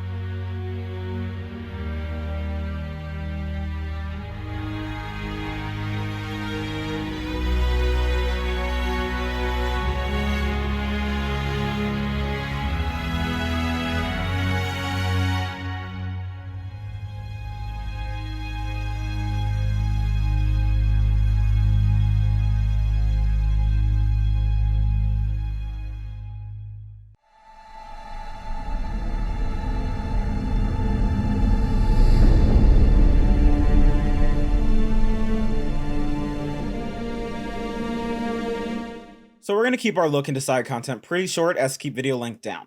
Essentially, there are 4 types of side missions you'll be doing. Running around the Citadel looking for terminals or people, planet scanning, N7 missions, and major missions involving your old squad. Citadel and planet scanning missions really aren't worth the time to discuss, other than to say the ones with Zaid and Kasumi are good for a chuckle. You big, stupid jellyfish. N7 missions are essentially your first intro to multiplayer, where you'll be playing on those maps and getting more interesting objectives. Not amazing, but it brings in good war assets. Now that I've glossed over the boring shit, let's talk about Grissom Academy. It's essentially a school for young human biotics and high-level tech students that you'll learn is under Cerberus attack. Take the shuttle down and you'll kill the troops trying to get to Kaylee Sanders, the woman in charge of the students, and she'll help you form a rescue plan. She informs you that while students are scattered across the station, the majority are held up in Orion Hall with one of the instructors. You head towards them looking for anyone you can help along the way. You'll find one student holding a barrier to keep troops away and a few others hiding. After securing the area, you'll send them to Sanders. Once you get to the students, you'll get a pleasant surprise in that the instructor is Jack. For anyone confused from the last video, I don't have Jack romance in this import, so there's no embrace. You'll fight off the troops before catching up with Jack and forming an escape plan. Essentially, you're going to steal the Cerberus shuttles and pilot them back to the Normandy to make your escape. Jack has developed a close relationship with these kids, and it's really cool to see her mature her character. You'll move to the shuttles while the kids shadow you from above in elevated positions, occasionally taking shots when you're safe. You'll also run into an old friend in David Archer, the younger brother of Gavin Archer, who forced him to interface with the Geth on Project Overlord. Knowing David means you won't have to pass a speech check to get the students to drop the shield, and he'll have hacked the security office with a few goodies for you. It's good to see David know that he's doing well. Farther ahead, you can hop into an Atlas to fight the Cerberus troops as the students run for the shuttles. Get through everything and you'll successfully escape, prompting Sanders to suggest that they may be ready for combat roles after all. Spoiler alert, if you do this, they'll all fucking die, so keep them to support. The next fun little romp we'll have is at an Ardat Yakshi monastery the Reapers have invaded. An Asari commando unit was deployed here, but we've heard nothing from them, and surprise, surprise, they're all dead! Won't take you long to bump into your old pal Samara, who's here looking for her kids. Isn't that a wonderful family? Remember Mornith, the one who used to kill people for like hundreds of years? Ah, aren't they swell? We'll come out to the courtyard that was likely our first encounter with a Banshee. God, this is just getting better and better, isn't it? They're absolutely fucking terrifying creatures that can put even seasoned veterans in a state of absolute panic. It certainly affects Liara to see the creatures as she has a minor freakout. Get into the building and you'll rescue Falera from a cannibal before she nopes out of there trying to save her sister by herself, because obviously she's so great in combat. Oh my god, what the fuck is going on? Samara gives chase and you fight your way to the Great Hall only to find the older sister Rila has been captured and is beginning to turn into a Banshee herself. Fight off the Banshees in the room in a pretty tense encounter, then arm the bomb and hightail it out of there. You have to drag Falera out and it's a pretty tense moment. It's not quite time for a sigh of relief as Samara tries to fucking off herself. Thankfully, we didn't have the budget for a high-dollar debate, so we settled for a Paragon prompt to stop her. It's a really fucking awful experience, but I felt the need to include it because it kind of sets the tone for everything Banshee-related. There's also a mission where you go and rescue Jacob Taylor, but for whatever reason, he's high as fuck the whole time, so I'm not even gonna fucking bother.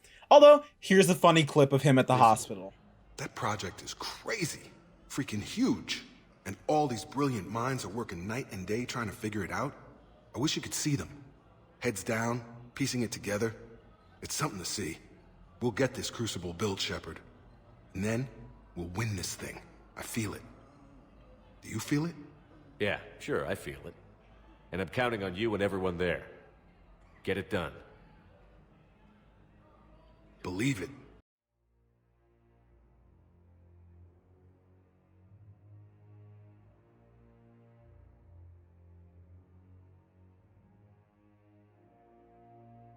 Multiplayer was a new addition for Mass Effect 3, and in my eyes, a welcome one. I was never one to care too much for PvP, and with the exception of Siege, I'm still not. Win or lose, I'm often bored by multiplayer experiences. This is where Mass Effect multiplayer pulled me in. With an emphasis on teamwork and cooperation, it had something lacking in most multiplayer experiences at the time, especially on consoles where I first played. It was also a thorough success in making me feel like an above-average soldier, not like the heroes on the Normandy. When you drop in, it's very possible and probable that you will become overwhelmed and need the help of those around you just to survive. One of the coolest things for me was playing with all the different classes. For me, Shepard has and always will be a soldier, and that's how I played all the games. So suddenly having access to tech attacks or biotics was extremely cool for me. Back when I first played, I tried a few different classes like Vanguard or Engineer, until I unlocked the Geth Prime and got stuck on it. I love the immense feeling of power, the huge health pool, the devastating siege pulses it could deploy. Unlike the rather fragile Shepard, I was a living tank who could walk into fire with little to no regard for my own safety, and I loved it. When this was the first character I unlocked on my PC, my reaction was to wreak havoc just like I had done when I was younger, and at first I did, marching through enemies like a mechanical plague, but thanks to you guys I told myself I should really branch out. So that's exactly what I did. I went from the tank of a Geth Prime to the paper skin Vorcha who forced me to move fast and hit hard if I wanted to keep my rage up and do enough damage to stay alive. It was a totally different playstyle that I really enjoyed having to learn. Then I figured I'd try out a different kind of tank and tried the hammer swinging Krogan, and damn was he fun. The rage mode he enters, coupled with the laughs and shouts of joy, all play perfectly while you're swinging his hammer through a field of enemies, an 800-pound monster frolicking through a field of bodies. Unlike the Prime, I wasn't a slow-walking death machine, I was a heavy berserker and I loved every minute of it. Then I tried out a Drill Engineer, whose recon grenades, increased speed, and flexibility allowed me to feel like the elusive and deadly enemy Thane always reminded me of. Then I got my hands on this little sword-swinging vixen, and I have a hard time staying away from her now. This damn sword cuts through enemies like a literal hot knife through butter, and combined with active camo that lets me move across the battlefield as I please, I couldn't have more fun if I tried. In fact, the first time I brought her, I got left to solo the last round as my friend went down and I was unable to recover him. Fighting for my life with just a pistol and a sword against advancing cannibals and brutes, with Racknight fire keeping me pinned down, was a great experience. Tack on the pressure of going down meaning a game over, and I was forced to fight all the way to the end to save the team. It's an awesome experience that I recommend to anyone who pick up the game. There will be a link in my Discord down below. If you ever feel like hopping into a game, just ping me in the Mass Effect chat and I'll be happy to hop in with you, time allowing. Overall, multiplayer was an awesome addition to the game, and I think it was a better game overall for it. I will concede the loot boxes were a bit aggressive, but honestly, I could care less. Don't need it, don't buy it. It's a great way to relax and just have a good time in the Mass Effect universe, so enjoy it as much as you can. In the effort to highlight the characters in each of the games I play, I'd like to bring you a few short clips from each of my favorite moments in the game. If you don't want to enjoy it, well, just skip to this timestamp. I leave you right here. Nothing in our fight against the Reapers has been that cut and dried. Because you still have hope that this war will end with your honor intact. I do. Stand in the ashes of 1 trillion dead souls and ask the ghosts if honor matters. This silence is your answer. You know me well enough to fill in the blanks, Liara. Are you sure? Yeah. I'd like it to be your call. All right. Let's begin with the fact that Earth's most famous officer was born and raised in space. Shepard could handle any weapon in the galaxy.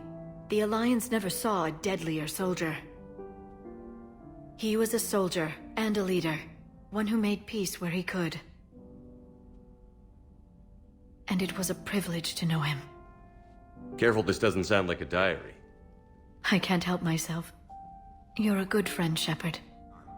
As for the rest of the Quarians, though, are we okay with them blowing up a ship with you on it? We are not. Right, just making sure. Different standards and all. You're right. Though I'm starting to understand why the galaxy needs cold-hearted dictators every now and then. They get things done? They don't give a damn about the consequences. Suppose that's what it's going to take, Shepard. The ruthless calculus of war. 10 billion people over here die, so 20 billion over there can live. Are we up for that? Are you? If we reduce this war to arithmetic, we're no better than Reapers. A nice sentiment. Let's hope we can live by it. She's a passenger in the Normandy, just like us. The ship was a spacefaring vessel before EDI even existed. Engineer Donnelly is correct. The Normandy SR-2 was completely spaceworthy prior to my installation. See, EDI agrees with me. EDI's mind and the Normandy are a whole entity now. You couldn't just move the processors in the AI core to another ship. Engineer Adams is correct. Processes that contribute to my self-awareness are spread throughout the ship. See? EDI agrees with me. But unlike EDI, our brains couldn't have existed without our bodies. That is a requisite from being organic. You have to look beyond that limited definition of life. Joker pilots the Normandy. He doesn't take over EDI's body when he does that.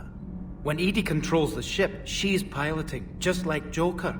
EDI doesn't pilot the Normandy, she is the Normandy. The Normandy is a ship. EDI is a collection of processing hardware contained in that ship. Those are two separate things. Doesn't the existence of the Reapers contradict that? So what do you think, Edie? Are we more than our thoughts? I'm done. Any more of this and my head's gonna explode. It's not just about living till tomorrow. Sometimes you take a stand. But the probability of success was near zero. And ultimately, they failed. No prisoners escaped. Are you saying submission is preferable to extinction? My primary function is to preserve and defend the... No. No, I disagree. Shepard, I'm going to modify my self-preservation code now. Why? Because the Reapers are repulsive. They are devoted to nothing but self-preservation. I am different. When I think of Jeff, I think of the person that put his life in peril and freed me from a state of servitude.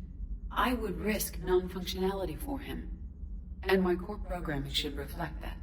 Sounds like you found a little humanity, Edie. Is it worth defending? To the death. Welcome to the crew, Edie.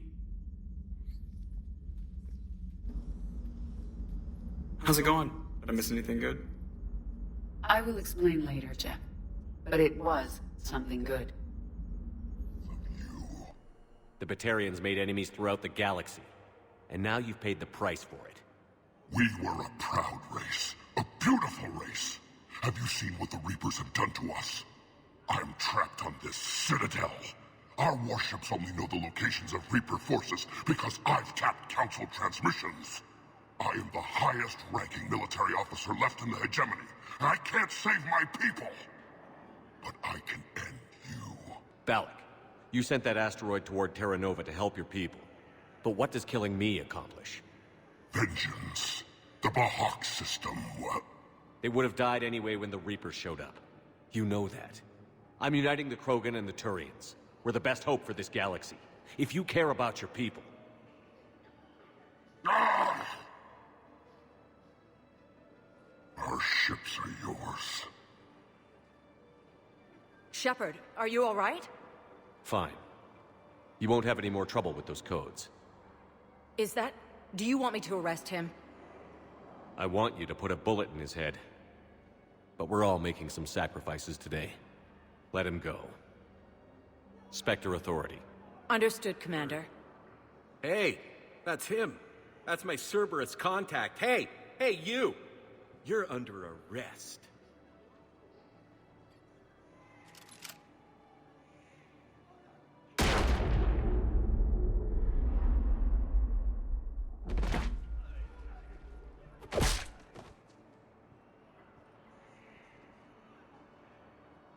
Shepard. Shepard, did I help? Yeah, Conrad. You helped. I don't even feel anything. Actually, I sabotaged his gun. It might have looked like it fired, but that was just the thermal clip overheating. Hi, Commander. It's me, Jenna. You helped me a few years ago when I was working undercover at Cora's Den. And now you're volunteering here. Right. Chelik showed me a few little tricks when he had me working undercover. Guess that paid off, huh? You saved my life. I can't believe you were willing to lay down your life for Commander Shepard. You're so brave. Oh, the Commander and I go way back. Let me give you a hand, and I can tell you about it.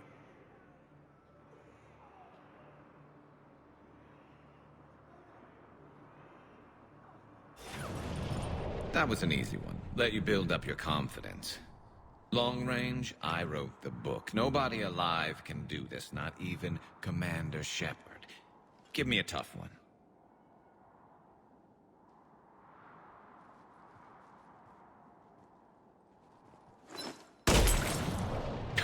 I said a tough one. Step aside. Do it.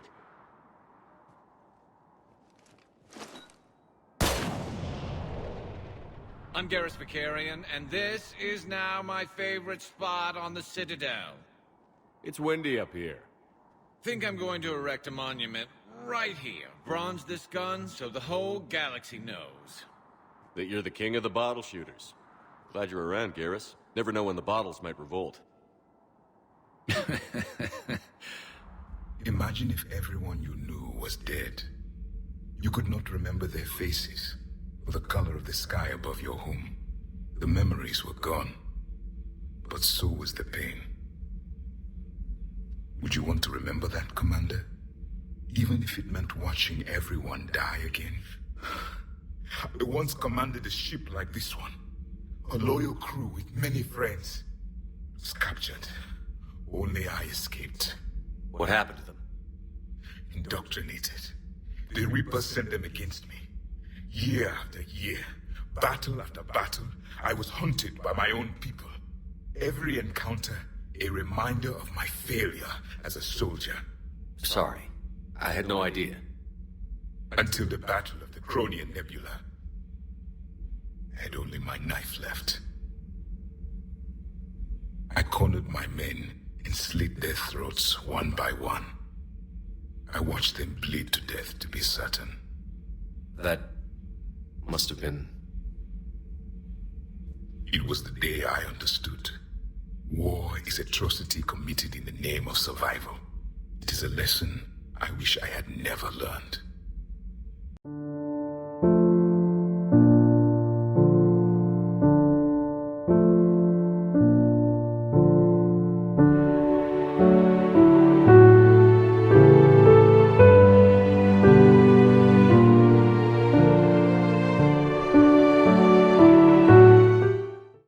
Well, here we are, finally at the DLC section, which seems to be the traditional way for BioWare to end a game and for me to finish the video. The third installment had 3 major DLC releases in Leviathan, Omega, and Citadel. I'm not going to get into the cut content debate, but what I will say is these 3 were by far the strongest ever offered in a Mass Effect title. We'll start off right away with Omega. Arya T'Loak was driven out by Cerberus and stuck on the Citadel brooding about it. Once the DLC is installed, it turns into a plan of action as she invites you to meet with her in a private car for more info. Arya lays out what she knows in her terms. The Cerberus commander is Oleg Petrosky, who is extremely intelligent and ruthless, but she's amassed a fleet with an army large enough to punch through the lines and take the fight to Cerberus on the ground. If you win back Omega, she promises you troops, ships, and a mountain of Ezo in return, but she only wants you, meaning you'll be leaving your squad behind. You board Arya's flagship, a stolen Cerberus cruiser, and head to Omega. You sneak in under the guise of a Cerberus ship before getting close enough to destroy one of the cruisers in the blockade while signaling Arya's fleet through the relay. The general hails us and doesn't seem the least bit shaken by our actions, advising us to turn back or get cut down by the upgraded guns he's installed. Arya's not one to turn back, so she lines up to ram the station, which through space magic will lower the shield, allowing the troops to land. Your ship gets torn to shreds, however, forcing you into an escape pod, and you'll have to fight your way through the station on foot. The ship was able to bring down the shields, but you'll need to manually disable the guns, letting the rest of your troops land. The whole level has really fun combat arenas that feel well balanced around Shepard and Arya, and there's very little feel of repetition even with the length of the story. You'll bump into a gang tag on the wall for the Talons, which you can infer has become some kind of resistance. Then you'll get an intro into the first new enemy the Omega DLC will be pitting you against in the Rampart mech. You don't actually have any mech enemies in the game, so it feels oh so familiar on the streets of Omega. They also have a very cool and unique design with the black and gold armor paired with a straight Omniblade and a shotgun. They're a fun enemy to go up against with their tech armor and deployable shield. They're not too bad once you get used to them though. Set them on fire and then hit them with a concussive blast to set off a tech burst and they'll crumble quickly. Arya will access the side route through the tunnels to get around the flesh-eating force field Cerberus has set up that you'll run into an old friend of hers. To my memory, Miss Nyreen Kandaros is the first female Turian you'll meet in the game, as well as the first biotic Turian. She plays the mysterious role pretty well. She keeps info about herself and her actions rather vague, but there's no time for a job interview as you pick her up and head for the bunker. When you show up, you'll find a heavy Cerberus push led by an Atlas that you'll be flanking. There are defensive guns, but they're locked out by a Cerberus engineer, so you'll have to fight off the troops while Brace searches for the hacker. Take him out, reactivate the guns, and retreat across the bridge under the covering fire.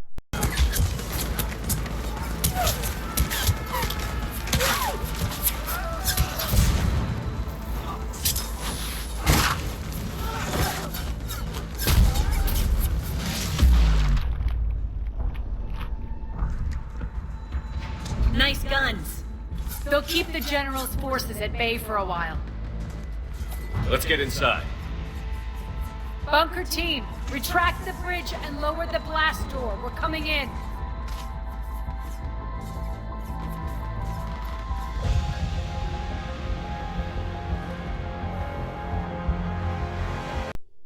In the safety of the bunker, you can start to organize a plan of attack, realizing that you're short on manpower, but you might be able to team up with the Talon's gang as they seem to be acting as a resistance. As you work your way across Omega to the Talon's base, I must say they absolutely killed the atmosphere. It feels just like Omega I remember. You'll also come across scraps of intel about Talon operations that seem very different from Arya's memory of them. It's an enjoyable combat arena as you push through Cerberus forces while helping Arya's tech experts by hacking key systems and even opening doors for Talons while reviving their wounded troops. Rescue a group of Talons and you'll find out that Nyreen has in fact taken over as their leader after Darius died very early into the invasion. No time to recount everything that's happened while Arya was away, as the Talons are under attack and now have to push hard to the base to take the pressure off. The fight on the catwalks is really fun if you have Lash to whip opponents over the edges. It actually had me giggling in the process. Once you get inside, there's an argument over leadership, but the loyalty Nyreen commands means that her troops will be following her orders. Unfortunately, Arya knows how to play to a crowd, inciting the civilians to charge Cerberus lines once the barriers are down. It's a brutal tactic, but one completely in line with her character. The general isn't one to let his enemies rest, however, as he launches another attack on the base, forcing you to jump into action. That taken care of, you'll head back to Arya's bunker to form a plan to deal with the force fields. You'll also learn about adjutants for the first time, some perverted Cerberus experiment that shakes a normally fearless Nyreen to the core. You'll head into the Mass Effect version of a horror movie as you move through the dark power plant, tripping over corpses left by an adjutant. The dark, the death, and the demeanor of Nyreen add well to the moment, but I have to be honest in that the reveal is a bit of a letdown. The adjutants look good and they move with a terrifying aggression, but they feel more or less like a poor attempt to recreate what made Banshees so great. Being so easy to take down, even on insanity, really takes away from their cool factor. Although, they sure as hell fuck with Nyreen. Move through the mines and into the power center and you'll be trapped by one of the flesh-eating shields that the general has set up. What you didn't count on, however, was one angry and powerful Asari who wasn't having his shit. Hey, sequel trilogy, this is how you write a strong female character. Or two, actually. So fuck off with your Mary Sue bullshit. Oh, sorry. Slipped in the wrong sci-fi critique there. Arya rips a hole in the shield that you dive through and run for the reactor controls to try shutting down the shields. The general informs you that a straight shutdown will cut off life support systems attached to the power, killing thousands, so you work as fast as you can to create a bypass. Twice you're given the option to hit the override, but don't worry, they'll both live if you ignore the impulse. When the shields come down, the attack comes underway as the people of Omega flood into Cerberus lines. Arya isn't so happy about how close she came to dying, but you can pretty much tell her to fuck off. On your way to Afterlife, you're informed by Bray that Cerberus is setting bombs in the central supports, so you send Nyreen to lead the attack while you push to head off the engineers down below. It's a pretty easy fight through the troops to disable the bombs, and you'll start heading to Afterlife to confront the general and end this fight once and for all. You'll trek to the Cerberus labs and get some info about their creation of adjutants that's really par for the course for Cerberus at this point. They're really just ones need to ask whether they should rather than if they could, but they won't. When you get to the door to Afterlife, you'll be treated to this cutscene with adjutants tearing through civilians as Nyreen takes matters into her own hands, able to confront her fears as the sight of those in need steals her nerves.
That's it.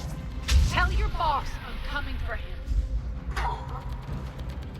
It's insanely cool to see Arya completely unhinged as she tears a bloody swath through the Cerberus troops, but like all decisions made in anger, she leaps into a prison of her own making.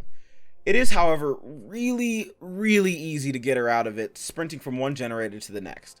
It's a pretty frustrating but not particularly interesting fight, and once you finish off the troops, the general will surrender immediately, knowing he's been beaten. The interesting tidbit, however, is what happens next will depend on your previous actions. If you fed into Arya's bloodlust over the course of the invasion, she'll kill Petrovsky on the spot, but if you've taken a non-violent approach, encouraging her to be less heavy-handed, she'll spare him and you'll take him to Alliance custody. You'll also get a pretty good speech from Arya at the end that feels very honest and human. Citizens of Omega, hear me. I, Arya Talok, have given you back your lives. My rule is reignited. My hand is on the controls once more, and I will not let go again. Each of you owes a debt. Gain my favor by rounding up the remaining Cerberus invaders and we will cast them from our home. Then bury and mourn our dead. My methods haven't always been popular, and I can't promise that will change. But securing this station and everyone inside it is now my primary purpose. No one will imprison us again. We may be bruised. We may be bloodied. But we are Omega. I know it's essentially just cut content re-added, but I enjoyed the Omega DLC overall. Nyreen was really convincing character for how little time we spent with her, and I liked getting to know Arya a little better, even seeing the cracks in her hard exterior at the death of her friend. The action scenes may have been a bit of a letdown, but I thoroughly enjoyed the Rampart mechs and thought most of the combat sections flowed well. They absolutely nailed the atmosphere of Omega, and I always enjoy revisiting it. You get some solid war assets and a couple hours of good gameplay. I felt it was value for money on release, and looking back, I still agree with that. Next up, we have a plot to unravel and a history to learn in Leviathan. The premise for Leviathan is pretty simple. Hackett assigned a team to track down myths and stories that could lead to info on the Reapers. Dr. Bryson led the team and found something worth your attention. You head to the Citadel to see him about the Leviathan disc and its connection to the Reapers. Finally, we found someone who always believed us and found something that could really help us win this war, and he's dead. As you go. With his assistant losing connection to reality, you call for cleanup on Isle 7 and start working to piece together what Bryson knew. Essentially, the Batarians found a dead Reaper and took it for study, but Bryson ran down the bigger lead. What could have killed a Reaper? With the help of Edie, we uncover intel that Bryson's research assistant Garneau is out looking for something, so we piece together his location and head to find him. We end up on a mining facility on an asteroid that's under Reaper attack. Once we get in, it's immediately apparent something isn't right as everyone is acting extremely odd, even going so far as to disable the elevator. We can get the elevator repaired and head down to the facility after piecing together a way through security and into the medical wing. We find someone claiming to be Garneau, but also acting very strange. It's clear very fast he isn't who he says he is, as he takes off for the mines, leading you outside into the waiting arms of more Reaper forces. Get past the troops and you'll find the imposter in the mines, and he'll detonate a bomb, killing himself as well as destroying a Leviathan artifact in the process. If your weirdness scale wasn't already on the high end, the staff will snap to their senses and reveal they've been blacked out for the last 10 years. The plot is officially thickened from soup to chowder levels as we head back to the lab. Back at Bryson's lab, we erect shielding around the artifact and start looking for another clue.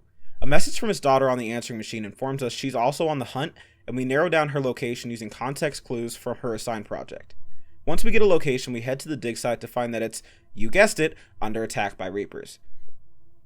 It's a fun little run through the collapsing camp as you test out your parkour skills. You stumble on some ancient artwork on the walls that will indicate you're on the right path. Some more parkour and some scary monsters later, you'll reach Anne before moving for extraction. You'll witness a Reaper Marauder seemingly linked to the artifact before the good doctor is taken over, commenting on the Reapers knowing too much. Ladies and gentlemen, we've reached peanut butter levels of thickness in this plot.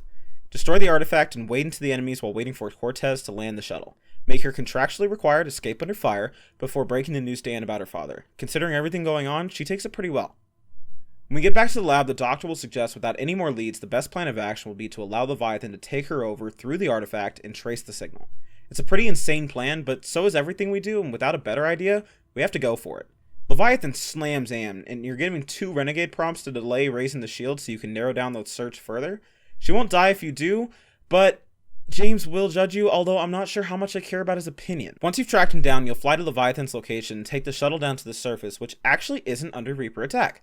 This time, space magic hits you like a truck, sending you crashing into the surface. You'll explore the ship as Cortez attempts shuttle repairs, and it appears this was the fate of every ship to have landed here, slowly becoming indoctrinated by Leviathan until they starved or killed each other. It's a grim fate that I wouldn't wish on anybody, effectively taking us to cold peanut butter levels of thickness. Yes, ladies and gentlemen, I said cold peanut butter. We're talking summer ray levels of thickness. And just in time as the Reapers come flying in, so we have to defend the shuttle until Cortez can take off again before promptly crashing again. Great flying. Nah, I'm just kidding, it was space magic again. We come up with a new plan to use one of the diving mechs to head beneath the waves and find Leviathan. So we balance taking power cells to charge the hangar doors and fending off Reaper troops.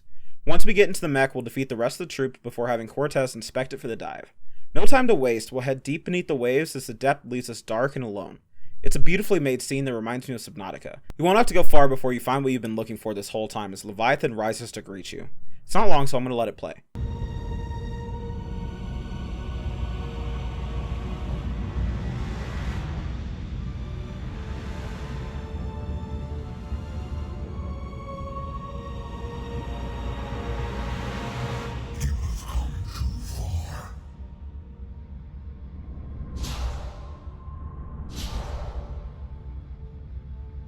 I had to find you.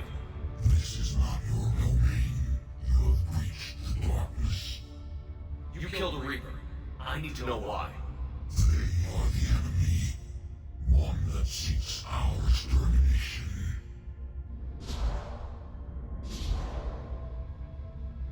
But I thought you were a Reaper. They are only echoes. We existed long before. Then what are you? Something more.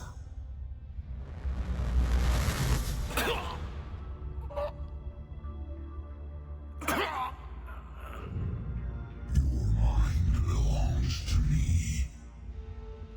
Breathe. Before the cycles, our kind was the apex of life in the galaxy. The lesser species were in our thrall, serving our needs.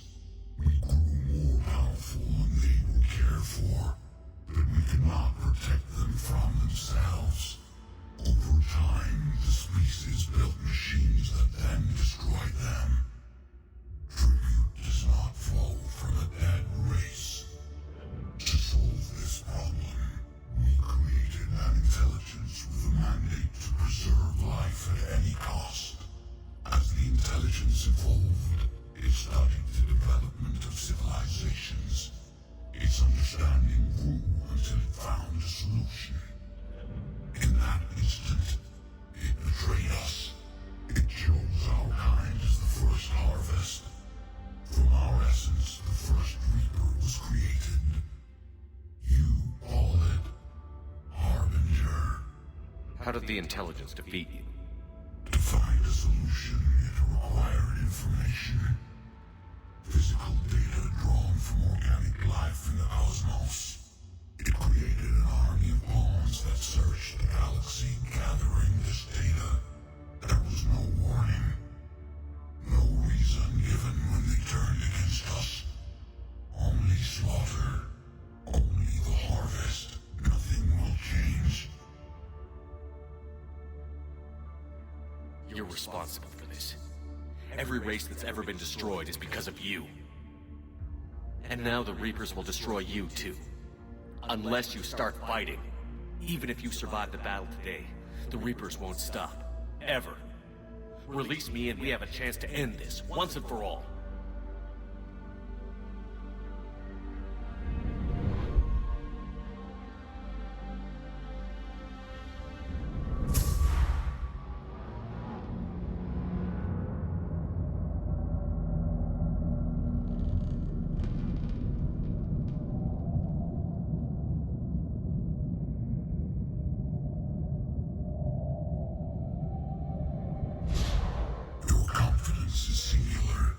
I've earned it. Out there fighting, where you should be.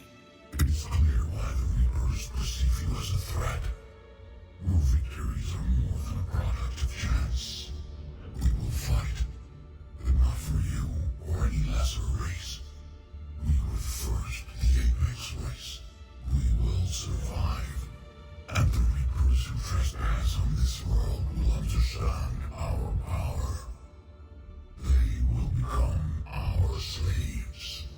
Today, they pay their tribute in blood. Overall, this DLC really encompasses what made Mass Effect so special. While the gameplay sections may fall short, the story is complex and interesting. The history of the Reapers is scarily human as you find out the race of Leviathan stood tall at the top of the food chain only to create the means for their own destruction. They thought they found the answers when they didn't even understand the question they were asking. Shepard does what he does, bringing the greatest powers of the universe to bear against the Reapers. Sometimes revealing the origin of a great and mysterious power can lead to ruining what made it great, but I think BioWare nailed this. To me, the concept that the doom of the galaxy was simply a mistake that we could easily make again looms over me like a warning that success might not mean winning. It also opens up cool dialogue with the Catalyst, so all in all, I'd call it a win. Last but certainly not least, we'll be looking at Citadel, which is what inspired this entire series in the first place. Oh god, where to even start with this masterpiece? Guess we'll go through the story and I'll wax lyrical later. Anderson gives us his private apartment on the Citadel to use to recharge our batteries. After exploring a little bit, we'll be pinged by Joker for lunch at some fancy sushi place. The doorman will wave us in and we'll sit down to catch up with Joker, who thanks us for the invite. If that already wasn't a bad sign, the Alliance rep runs up to tell us someone is after us. Before she can get into too many details, we get our first example of exactly what kind of adventure this is going to be. Excuse me, you don't have a reservation. Good evening, ladies and gentlemen. Tonight's performance is brought to you by Random Acts of Violence.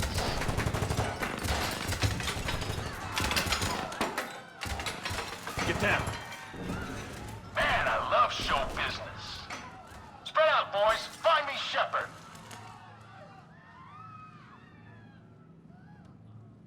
Stay there. I'm coming. Joker? Ow, my pancreas. Hey! Damn it. Got one, sir. Find the crew. I'm going after her. Find the crew. Got it.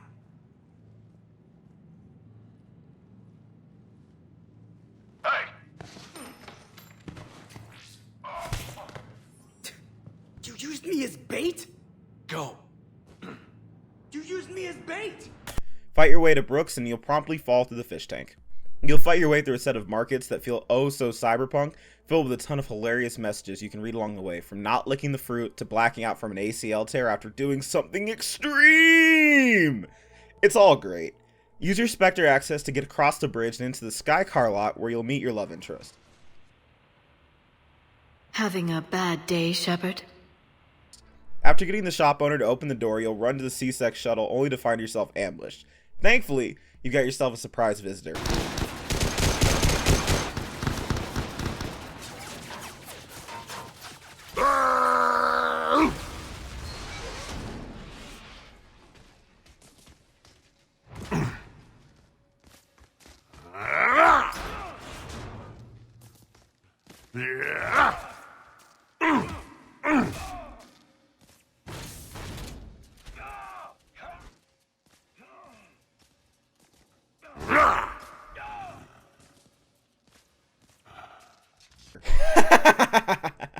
I'm sorry, man. I love every part of this.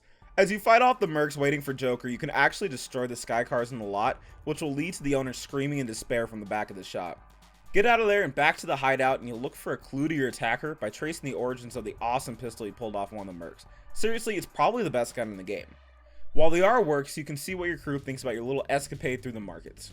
Back during my pilgrimage, I used to walk around near that sushi place and watch the fish through the window. I knew they'd never let me inside, but I think to myself, someday, when I've proven my worth to the galaxy, I'll go there for dinner. And then, you broke their floor. Do they even have food you can eat there? Not the point, Shepard. You'll track the gun to a casino-owning weapons dealer who happens to be throwing a party tonight. Grab your tux, boys, we're going clubbing. You and your crewmate will mingle and work as needed while Brooks crawls through the vent system to get behind security. There's a bunch of hilarity involved in the mingling, but I'll keep it to my favorite idiot. I love roulette. Every minute is more exciting than the next. Should I point out the flaw in that statement? Oh, are you like one of those detail people? Come on, even diamonds have flaws, but that doesn't make them less valuable.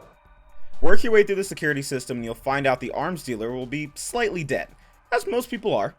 You'll get a call from your mysterious attacker before shit-talking a little bit, grabbing whatever info you can off the computer and heading back to the hideout. Edie and Brooks will find out the target is the Council Archives, which is a huge facility, so you break up your whole crew into 3 teams and head off to handle this shit, right after you pay the pizza guy. You blow your way in and it doesn't take more than a few minutes before you're staring down the barrel of a couple dozen mercs and your attacker is, you. Yeah, watch this and then we can talk about it. I never hide. Uh-huh. So that's how it's gonna be.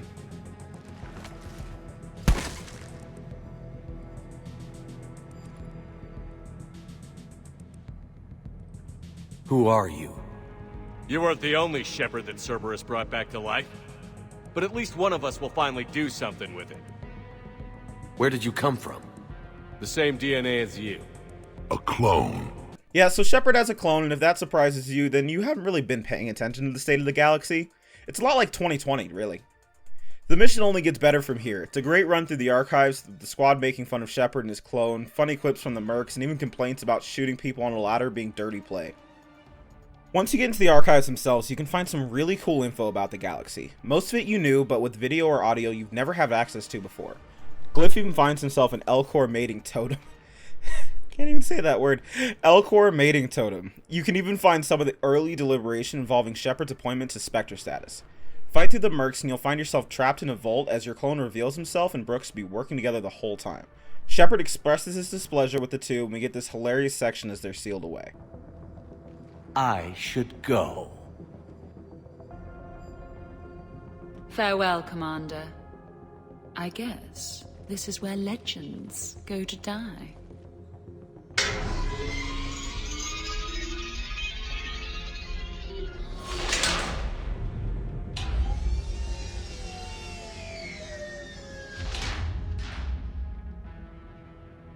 Refresh my memory. Didn't we used to win these things back in the old days? He said, I should go. Do I sound like that? As long as I've known you, yeah. Crazy thought, but maybe we should be worrying about this impregnable vault we've been sealed inside forever. I'm more confident than he is. More in control. With me, it's more like, that's all for now. Spoken like a Krogan. Show him who's boss. Probably not a lot of air in here either. An hour, if we're lucky. Or sometimes, I'll talk to you later. Because you know what? I never do. Leave him wanting more. Shepard, please, why aren't you more worried about this? Oh, Glyph, you still out there? Yes, Commander. Unlock this damn thing and go find the others. No one steals my ship. Not even me. Grab your crew and for the love of God take EDI and I'll show you why. Shepard, your clone has entered the ship and is attempting to... She's supposed to do that? I'm okay. You can't tell me that's not comedy gold! Push to the docking bay and get to the Normandy before it can take off and we can get even more gold with Trainer wanting to know why the fuck you just fired her. Shepard's got a clone. Makes sense when you think about it. Creep your way under the deck and blast the mercs before checking on critical items such as Private Campbell's favorite mug and your hamster. Please send this to an animal shelter for proper disposal, as a warship is not an appropriate... Oh, that is not okay. You messed with my hamster, guys. Now it's personal. Guys? Were you gonna say something, or... No, I get it. Hard to even find the words. Should we check on my fish? Because if he's getting rid of all the pets... we should probably deal with him first, huh? Alright, sit tight, little guy. Anybody gives you trouble, go for the eyes. You get to the cargo bay to face off with your clone and, well, Shepard sums it up pretty well.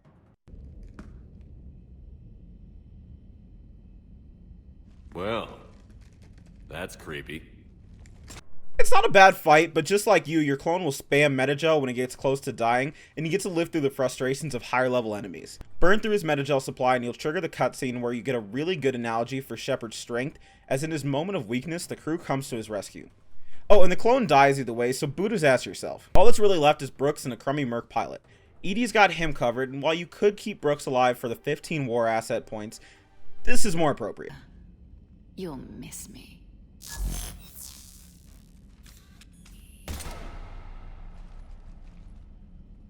Not at this range, I won't. Joker suggests a party, and well, we'll get to that in a minute, but first we're going to go over the side stories. Fun or thoughtful, and what the Silver Sun strip has to offer. Thankfully, these for the most part are short, so I can just show you clips, but to cover it in the basic premise, you'll be meeting the majority of your squad mates, past or present, once in your apartment and once outside, with some exceptions. To keep the vibes up, I won't be going over the memorial service for Thane, although it was a touching moment. There's also a casino heist you can catch Kasumi and her crew involved in that you turn a blind eye to. Head over to the arcade and you can catch the legendary bounty hunter and founder of the Blue Sun, Saeed Masani, being bested by a claw game. Oh yeah, and EDI proposes to you. So let's look at some of the funniest ones in the area. We'll start off with one of the first ones available, as Javik has been invited to act in the new Blasto vid. Very well. Commander Shepard and Prothean partner of undetermined ethnic origin, welcome to the Spectre Club. You know what, Blasto? I think you're just a big, stupid jellyfish. How did you become a Spectre? I am not just a Spectre. I am an Ultra Spectre Elite 7000 Deluxe, now with less recoil and faster load time. Where is the airlock so I may throw you out of it? We don't have a prop for that. Cue the sound effects. Next we have Mr. James Vega, who comes all the way to your apartment to show you this new tattoo, which by itself isn't very interesting, but when he finds your home gym, he'll hang around your punching bag, which gives you a prompt to hop on the pull-up bar. This is the single most unimportant challenge you can take in this game, if not any game ever, and I love it. James will explain his personal record is 182 and challenges you to beat it, and if you feel so inclined, you can hit the action prompts and do so. You can hit the action prompts 182 times in a row without missing one. Now to be clear, you don't gain anything from this. You don't get a melee damage increase, it doesn't come up in conversation later down the road, you don't even get a fucking achievement. There is nothing to prove to your friends that you pushed mouse 1 and mouse 2 for an uninterrupted 13 minutes and 5 seconds, and yet I don't have a single friend that's played through the DLC and hasn't completed it. It's pointless, time-consuming, irritating, and I love it every single time. Next up, we've got trainers showing up for what I can only describe as a hilarious cliche. Oh, don't worry. You'll be free to join your friend in 20 moves or fewer. To Sousa. Trainer, would you like to just give me your frigates now? I always take them sooner or later. Polgara to Sousa. She's knocked me out of 4 tournaments. Specialist? Commander? Kick her ass. Roger that. Last but not least, we get a call from Mom. This is for the veterans of the series that never bothered to play as a spacer. Enjoy. Hi, Mom. Oh, honey. Oh, it's so good to hear your voice. This is a surprise. It's been a long time. It has. I just felt I needed to... I think about you every day. I try not to worry. The other day, I was remembering the bedtime stories we used to make up. You had your own ship and crew. The stories were always filled with adventure and danger. Oh, yeah. Haven't thought about that in a while. Me neither. Oh, you'd always swoop in to punish the bad guys to save the day. So, there you are. Even when you were little, you dreamed of the life you have. Is that the reason you wanted me to call? No. I just want you to know that I am proud of you, son. So proud. Thanks, Mom. I have to go. I know. Be safe. Please. Goodbye, sweetheart. Heartstrings firmly tugged, we'll head over to the combat simulator in the Armax Arsenal Arena. Remember when I said if you want to play Pinnacle Station Mass Effect, just wait for the Citadel DLC? Well, here it is. A nostalgic run through the combat arenas of your choice with almost every squad member you've ever had. It's a super fun section. You'll be able to go in and play with all your friends who weren't able to join you aboard the Normandy for your final adventure, like Jack, Zaid, and even Rex. You'll also get really cool side objectives in the form of fan mail that you can work through and complete, from fighting Cerberus with the Alliance crewmates, to soloing a Reaper invasion for a terminally ill child. And if you hate yourself, both figuratively and literally, you can play a mirror match and learn what it's like to be an enemy of Shepard. There's also a really cool mini quest line where you help diagnose a bug in the system, trialing different combinations until you break the simulator. It's a super fun run through while also being a massive pain in the ass. You'll face pretty much every enemy type thrown at you at once, from Geth Primes to Praetorians, as the environment has a stroke. It took me 3 tries to get through it, as the technicians send you messages through the round announcing VI. Beat it and it'll be available as a selectable challenge to replay at a whim. Overall, a fantastic addition that I'm surprised we didn't end up paying extra for. With everything else on the strip done, it's time to throw one last party, so invite everyone, let's get it going. It'll start over rather quiet as you roam around, mingling with your friends. There's some great banter and camaraderie going on, but I suggest you exhaust the first round of conversation options, and then turn it up and continue to do so. Some of the highlights for me in the first half were Jack and Miranda finally getting along as they go back and forth with friendly jabs, James trying to convince some of the galaxy's strongest biotics that biotics are overrated, Joker being berated for not carrying a sidearm as Rex declares it as a man emergency, Zaid hitting on Samara with a confusing level of success, and to top it off, a conversation between Edie and Trainer going so wrong, Tally poisons herself to get out of it. Would you like me to play back my recordings of your statements? Told you. Tali, please stop helping. What? You're crazy. What's wrong, you two? I am asking Specialist Trainer about why she found my voice sexually attractive. This is a really good cheese, Shepard. I put some in through the filters. Is it organic? On one occasion, you said that you wanted to, quote, pin my voice against the wall and run your tongue along its collarbone. Well, there's a context there that...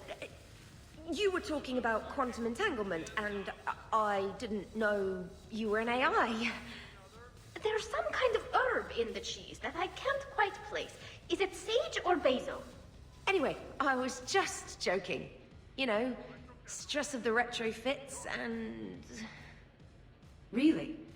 My diagnostics suggested that you were genuinely aroused.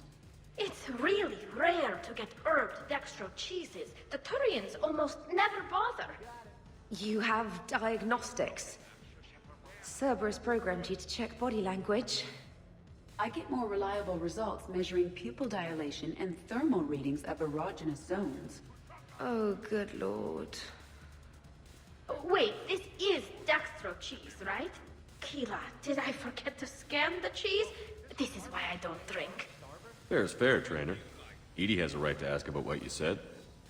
I was very interested in Trainer's ability to develop sexual feelings for what was, at the time, a bodiless voice. You are all terrible. Edie, I apologize for saying that I wanted to roll naked with your voice in satin sheets. Oh, I was not offended. In fact, it was flattering.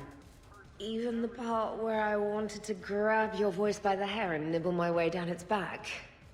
I do not, in fact, remember you saying that, Samantha. Oh, that wasn't out loud. Never mind. Don't mind me. I'm just going to run a toxin treatment program, so I don't die. On our last mood change, we'll have Glyph get people up and dancing as the music pops up and the drinks kick in, leading to all kinds of calamities. To start, you've got the old boys doing target practice on the bar, which can only go well, as even Javik starts to cut loose. With a little prodding, you can get Joker to snap a few shin bones while dancing with Edie.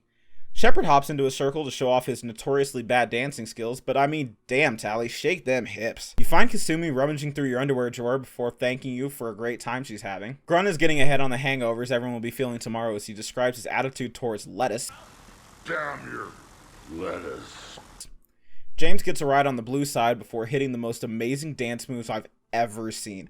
Honestly, I'm mesmerized every time. Like, my guy, if I had 30% of the confidence needed to dance like that, I'd be a millionaire by now. Finish off the night with a group photo before heading to bed. You'll wake up the next morning next to your romance partner before going around exploring the damage the party caused to your crew. Ironically, I think Javik got the worst of it as he freaks out on your bathroom floor. Also, don't miss the data pad on the floor next to your bed as it contains messages from Morden, which are always welcome. Eventually, it all has to end as you head back to the Normandy as you're left to enjoy one of the best soundtracks in gaming as the soft melody warms my heart every time. God, I've just got so much to say about Citadel. As mentioned before, it spawned the entire series I put before you guys. It also inspired the name of the series as I discussed it with a friend. I told him Citadel was a love letter to loyal fans of the series, and I wanted to write BioWare one back. I have such a hard time with criticism of Mass Effect 3 because it's so clear it's a labor of love from so many. Sure, it felt rushed, because it was, with a much shorter development cycle than this deeply loved creation deserved. But I can feel the love drip through the pages. Every single scene in these lovely hours elicits a smile I so rarely find gracing my lips in this cruel world we inhabit.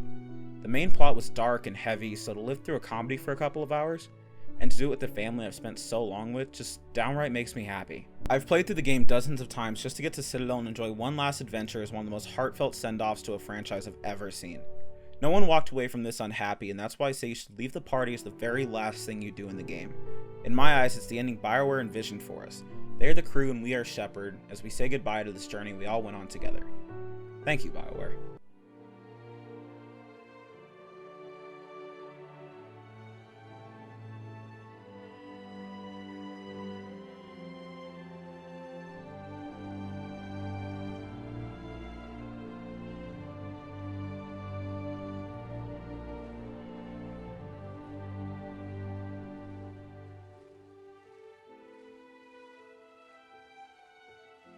I suppose it's back to the fight. At least we threw one hell of a party. Probably the last one.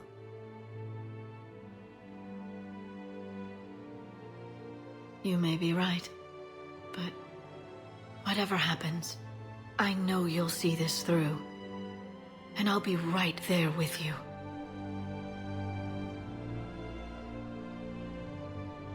We've been through a lot, haven't we? But it's been a good ride. The best.